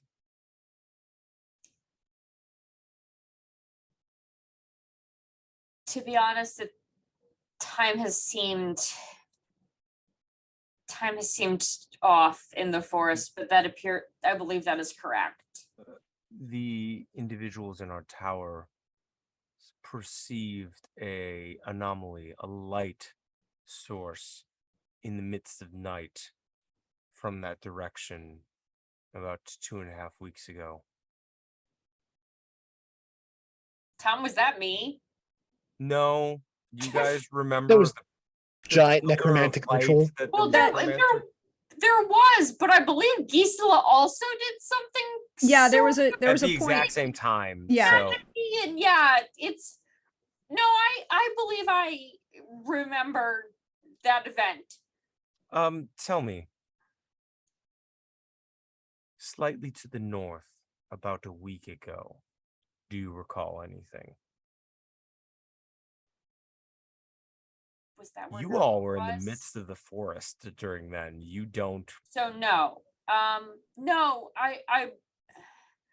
we made our way through Tall's Wood to the south in order to hide from necromantic forces from above. I don't. Brave the Drackwald. Yes, the God Emperor and Tall helped us on many nights to proceed Impressive. safely. About a week ago, we witnessed a very similar event, slightly to the north of where we had seen it in the past. I don't know of anything to the north. I know it was to the south that the noble house was. Am I remembering that correctly? What noble house are you thinking of?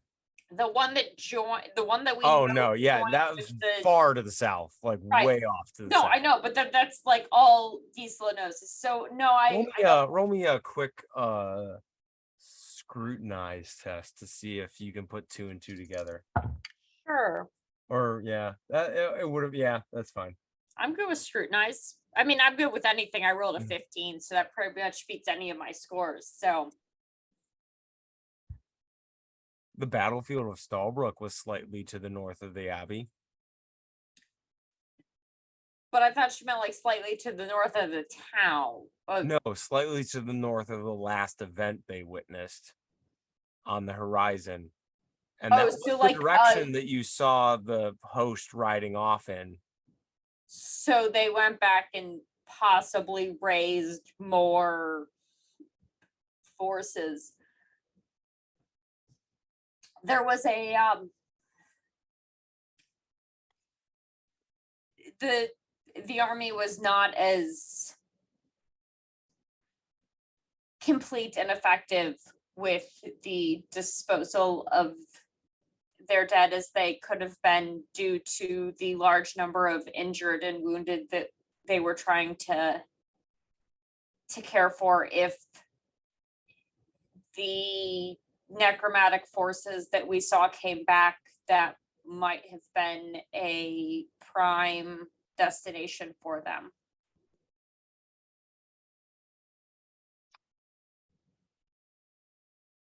What do you need from us?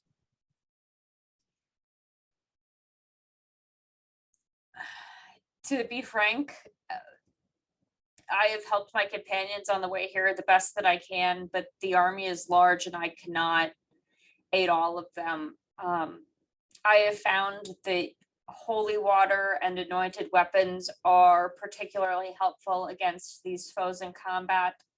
Any priests or adherents of the faiths, and Tal or Sigma or any faith that is here that can provide holy water or other such minor blessings would be of great use to the forces of the Emperor and the region.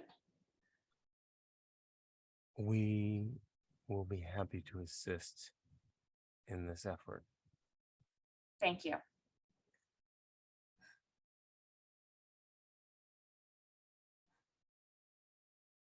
There was You need to rest. there's not time for rest. No, please. Can one of us look at your hand? As Gisela realized, she's been like holding it sort of off under her arm this whole time.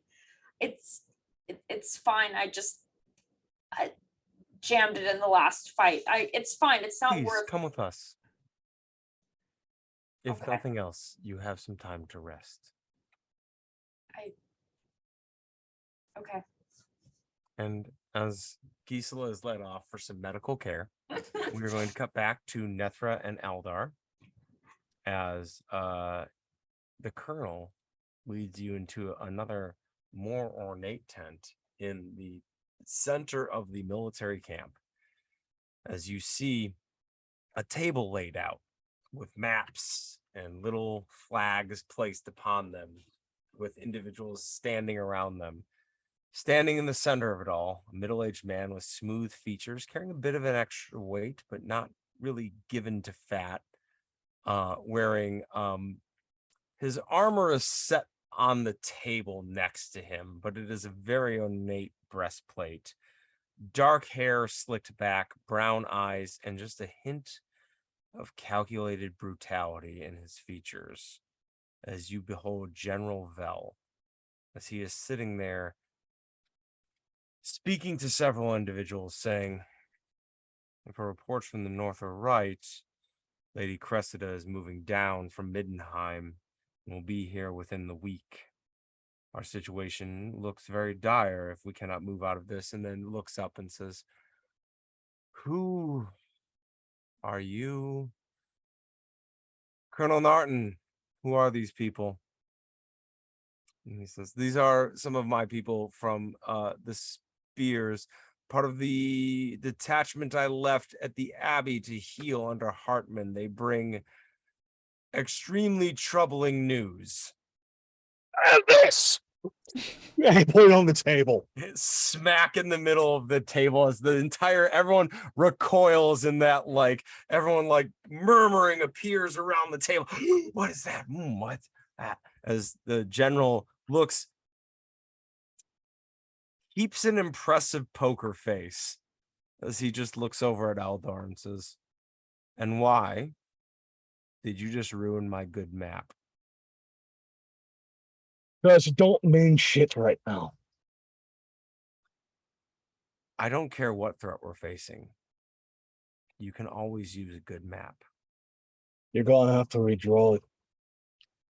What is that? There's something that we haven't seen on this plane of existence since Sigmar drove it up the last time. Necromancy. Colonel Narton, the head of the Spears, is going to kind of lean in and just say, General, I've spoken to them. You see this thing. I think they're being completely legitimate. I think we have a serious problem on our hands. And Vel looks at the head, looks back at you, and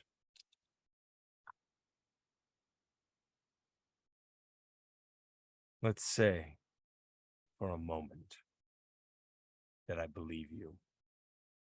What are we dealing with?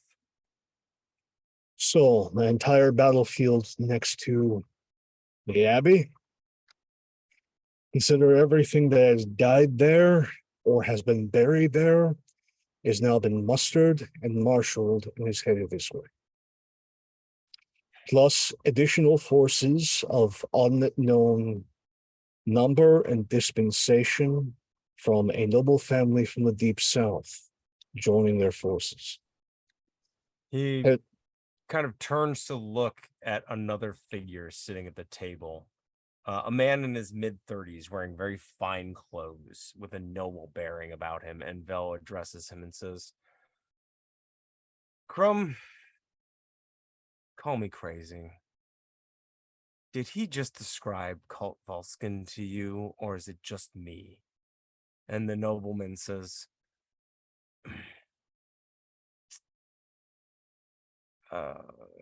yes, Volskin has been suspiciously quiet through this entire war. He has been steadfastly neutral and unresponsive to our... If there was a third player in this war, it would be a safe bet to assume it was Volskin. And the general turns back to you and says, all right.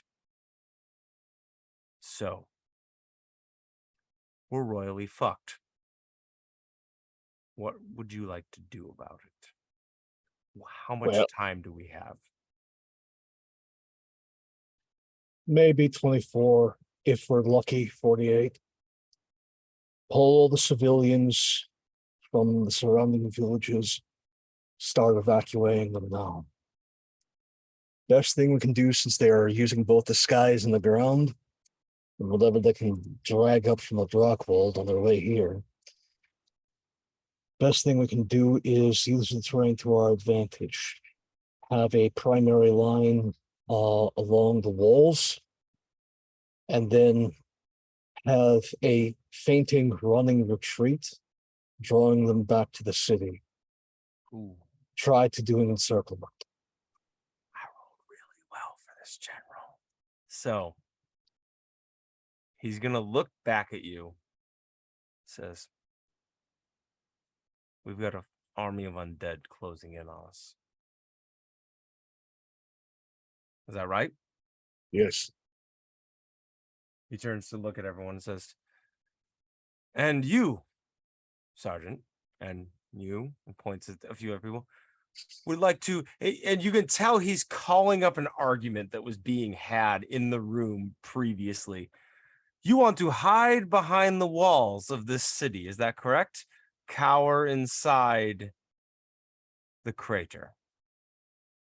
No, what I want to do is do a initial engagement, meet the enemy at the wall. They are going to press. We feint a retreat, let them come in, provide resistance, and then as they come in where we want them to come in, we encircle them and we bombard the fuck out of them until there is nothing left of them. Have you ever dealt with the servants of the Plague Father? A lot. I've never fought undead. But dealing with them, I imagine, is much like dealing with his followers. I do not wish to engage in any sort of attrition-based warfare with them. Was there individual or individuals responsible for these creatures? Yes, there are casters. There also seems to be amongst their officer corps, those that are mounted. Turns to look at all of you and says, in your initial engagements, was there any value in removing those individuals? If you can pick off a caster, all of a sudden they have less cohesion. You can pick off an officer. They're not great at maintaining signal or code. They're using traditional. If you have the proper horn blowers, you can cause them to go into disarray. He turns to look at the other the general turns to look at the finely robed individual in the room and says, I think this is grounds for reaching out to the other side. And he turns to look at Eldar and says, or he turns to look at the colonel. Sorry, he's talking over Eldar's head now, as this is now like officer talk. Eldar, don't feel excluded, or Nethra, feel free to interject at any point, just as in a quick aside, as he says, I think staying within the cauldron would be a mistake. I think that would give them a chance to encircle us and keep us here. I think we need to go out and meet Sir? them head on and Sir? attempt to remove. Yes. You're a general. You know a lot of stuff. I work for the artillery. Mhm. I'm going to give you 2 points of further information before you make your fine plan of important things. Number 1, every body that we throw outside the caldera that they kill is another body they can rise up and use against us, which happened to us at the Abbey and was real creepy and unfortunate. Like, you know, the person who literally was standing next to you firing at the cross, and then 2 seconds later he gets shot, and then 3 seconds later he's standing up and trying to eat you. That's real unpleasant, and I don't recommend it. And point number 2, I seen your number of cannons as we came through. You don't have enough to line the caldera. They're gonna get behind you. I think this is a valid point. If they encircle us in 3 months, when we begin starving to death, we will simply begin to bolster their numbers. I would propose, and he turns to look at the other officers around, an immediate engagement while our forces are fresh and healthy, and attempt to remove whomever these individuals are. I would also like to point out 2 other very important points that my sergeant here was getting to in a minute. Number 1, the motherfuckers fly. So you want guns that are pointed up. And number 2, the only way they stay down and dead is if you light a shit ton of fire, or you're real friends with those Godsworn people. Because they apparently can bless things all over the place, and when the Godsworn can do a whole bunch of shit. I don't get it, but whatever. She's halfway decent. I would suggest holy oil on every piece of shot that we have. And the guns themselves. I think he turns to look at Crumb. We need to reach out to Lady Cressida. And Crumb, the noble, and then it says, absolutely not. We will not be calling a truce over the rumor of some. Excuse me. I walk up to him. Mm-hmm. I'm going to headbutt him in the crotch. I don't have time for you. Eldar, Mm-hmm. Eldar, I Mhm. want you to roll me a quick ooh uh uh uh hmm this is going to be, of all things, a charm test plus 20. Nethra is standing behind and she starts tapping on the leg of like whoever, like the lowest level of who's ever next to her. The minute she sees Aldar start going, it's like, no, you gotta watch this. You gotta watch this. It's gonna be great. So that is a 17 under 66. General Vel, as you headbutt this individual in the crotch, and there's just this like as he drops down to his knees, you hear General Vel's laughter, just like, ha! Krell, I did warn you that someday some soldier was going to take poorly what you said. And he kind of like leans down right to his face as Krell's just like Crumb's just like on the ground. He goes, it appears that is this day. As he looks at Eldar and says, you handled that situation expertly, Sergeant, precisely how I'd expect you to do so. And he turns and says, please send a rider north under a flag of truce. I would like to speak to the Lady Cressida. And I think that is where we're going to call it for tonight, as the possibility of truth in an Imperial Civil War has been opened, and we are building towards a large battle. I'm here for all of this, everyone. We should all be supporting this. It'll be great. I'm here for Aldar's particular version of politicking. It's That's the crotch sweat test.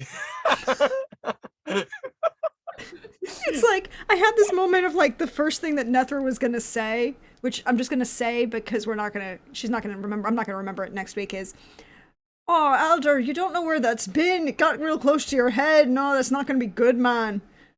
Don't put that in your I'm mouth. pretty certain a little bit of what was left in that village is still on my forehead. So I think he's the one that needs to be worried. No, it's rained since then. It has It's rained. at least 2 days since then. I think you're fine. It's Dwarven pores hold a lot of oil. Oh God. gross. And there's a visual I did not There's a visual right there. But thank you everyone for being here. Thank you everyone for hanging out. I'm your friendly neighborhood Prox. I'm gonna do my spiel at the end. We're gonna let everybody go around. I also want to give a shout out. Thanks, Cypher, for that raid. We really appreciate it. Thank you everyone who hung around after that raid. We hope you enjoyed what you saw. I'll do my bit at the end, but we're gonna go around and let everyone say who they are, where you can find them, all that good stuff, and share some love. So why don't we start with our wonderful Godsworn of Sigmar, who is really the only holy person that Nethra likes. Hi Laura, how are you? Good. You threw to me first twice. I know, it's a not thing. sure what to do with this. Doing well. I think Nethra's gonna have to open up that numbers of holy people she likes when Gisela shows up with other holy people to help. Which honestly is like 80% of the reason Gisela went to talk to the rest of the church. She's like, hold on, I think I find other holy people that Nethra will have to just like suck it in like.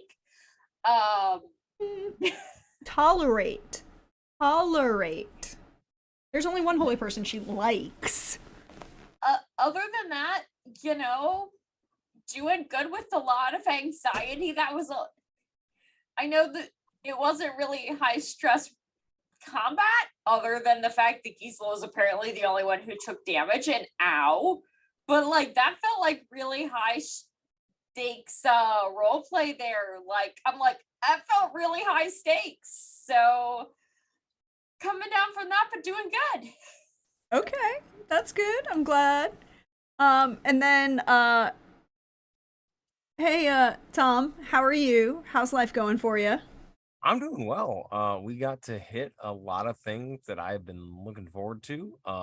Taking the head of the creature with you all was big. because a huge part of this was going to be convincing everyone that undead were real, and being able to plop that thing down on a table it made a difference. So that was really cool. Yeah.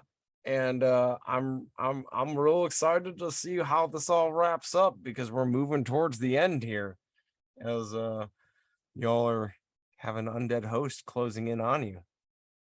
Apparently, Gisela reading about the undead for the past 4 nights actually paid off. By the way, hi, all the raiders that have popped in here from both Lindy's channel and other places.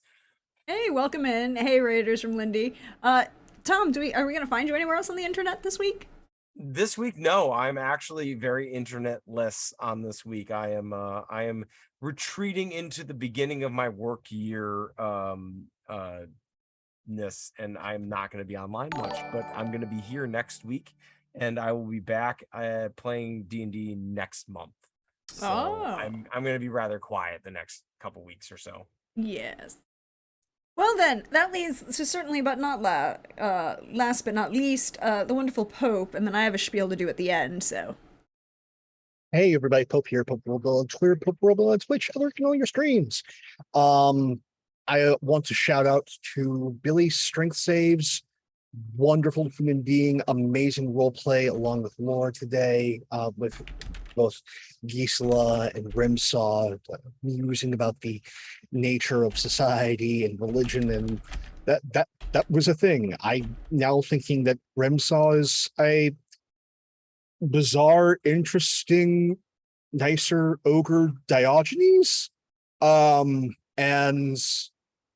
that hurts my brain,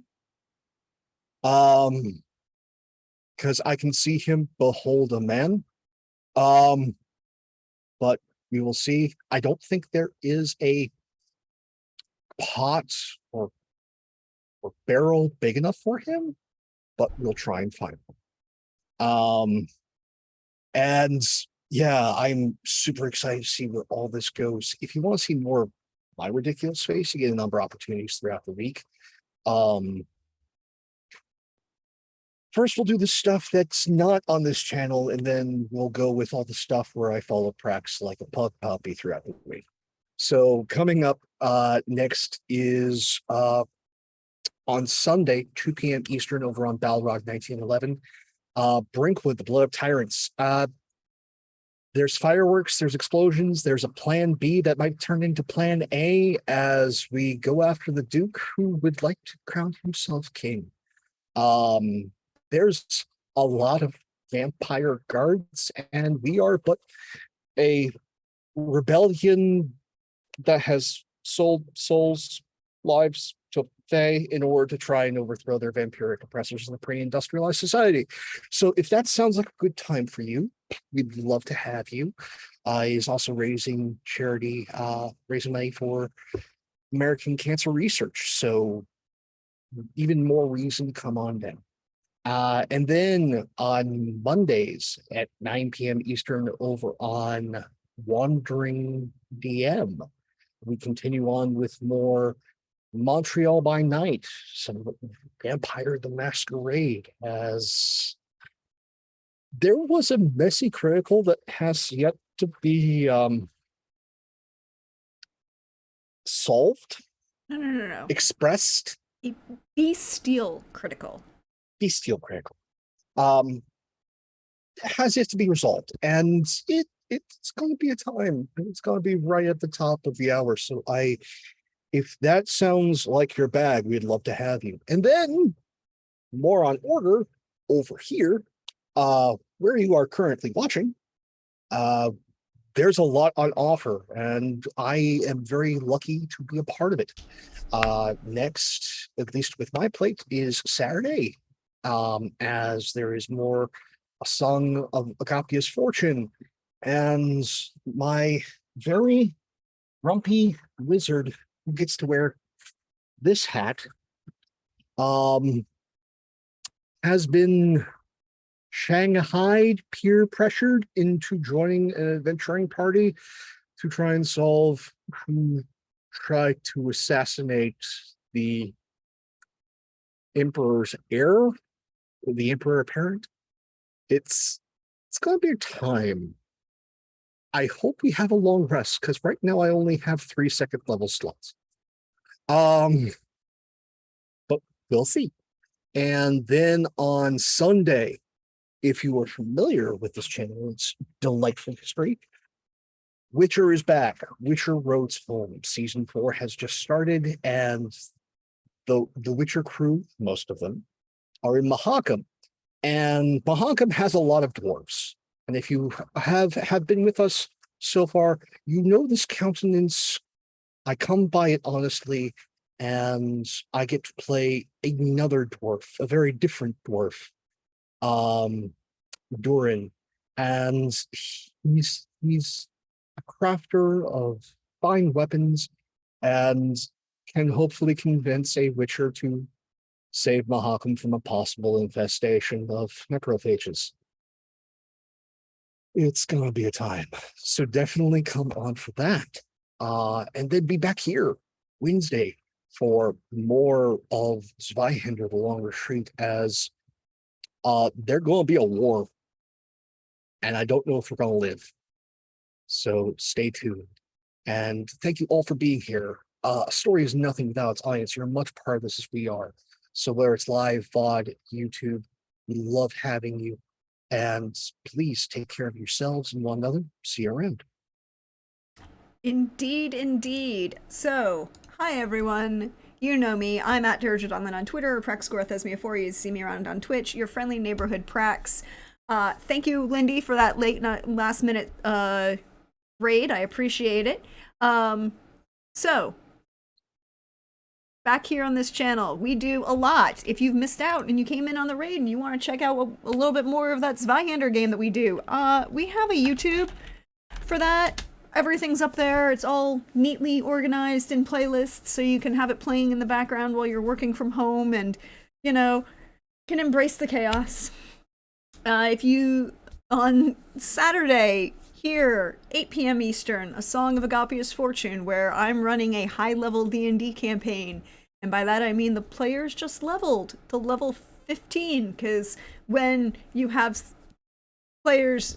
when you're very kind to your players, and I was very kind, and gave them 24 bone claws. Yes, 24 CR12 creatures to fight in the first episode. It was great. They did great. They're still alive, mostly. And we'll find out how that goes for them to bond over in the future. We'll come back for, and I'm here for more bard drama. Bard on bard snark and sass, which you can come for all these good things. We will be back Sunday with the next episode of Witcher Roads Home Season 4. It has been a thing. I'm having all of the fun because I am a wonderful GM and I just get to have all of the fun with all of these things. And I thank Pope for coming to join us as our first of the guests that are going to be coming home and hanging out with our Witcher crew.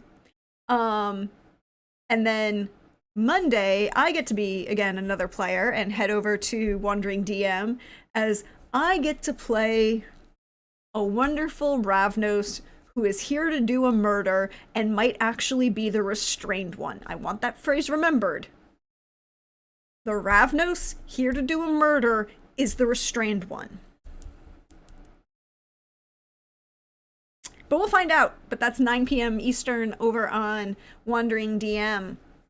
And then we'll be back here for a lot of violence and war and a whole horde of undead. And I feel pretty good because Nethra shot the last necromancer in the face. And now she's got more guns with which she can do that again. How many hours do we have left on that spell? 13. No, that was 13 when it started. It's okay, we can do it again. Plus, I have a whole I still have, I want you to know, I still have 5 holy hand grenades that you gave me from last time. So, I can throw those in a cannon and fire the shit at it. We'll find out. It'll be great. We'll be great. Nothing can go wrong. But other than that, you can check my Twitter because I always post where I'm going to be and the wonderful, fabulous folks I get to hang out with, like these crew, but also everyone else I hang out with on Varel and the internet. And have yourself a great night, because we are going to go home and I should share some of this wonderful love that people have brought to me tonight. So we're going to go raid my friend PB. She is also in the Song of Agapios Fortune, and she is the fastest halfling you've ever met. Halfling monk, yo. Halfling monk. But until next time, everybody, bye-bye.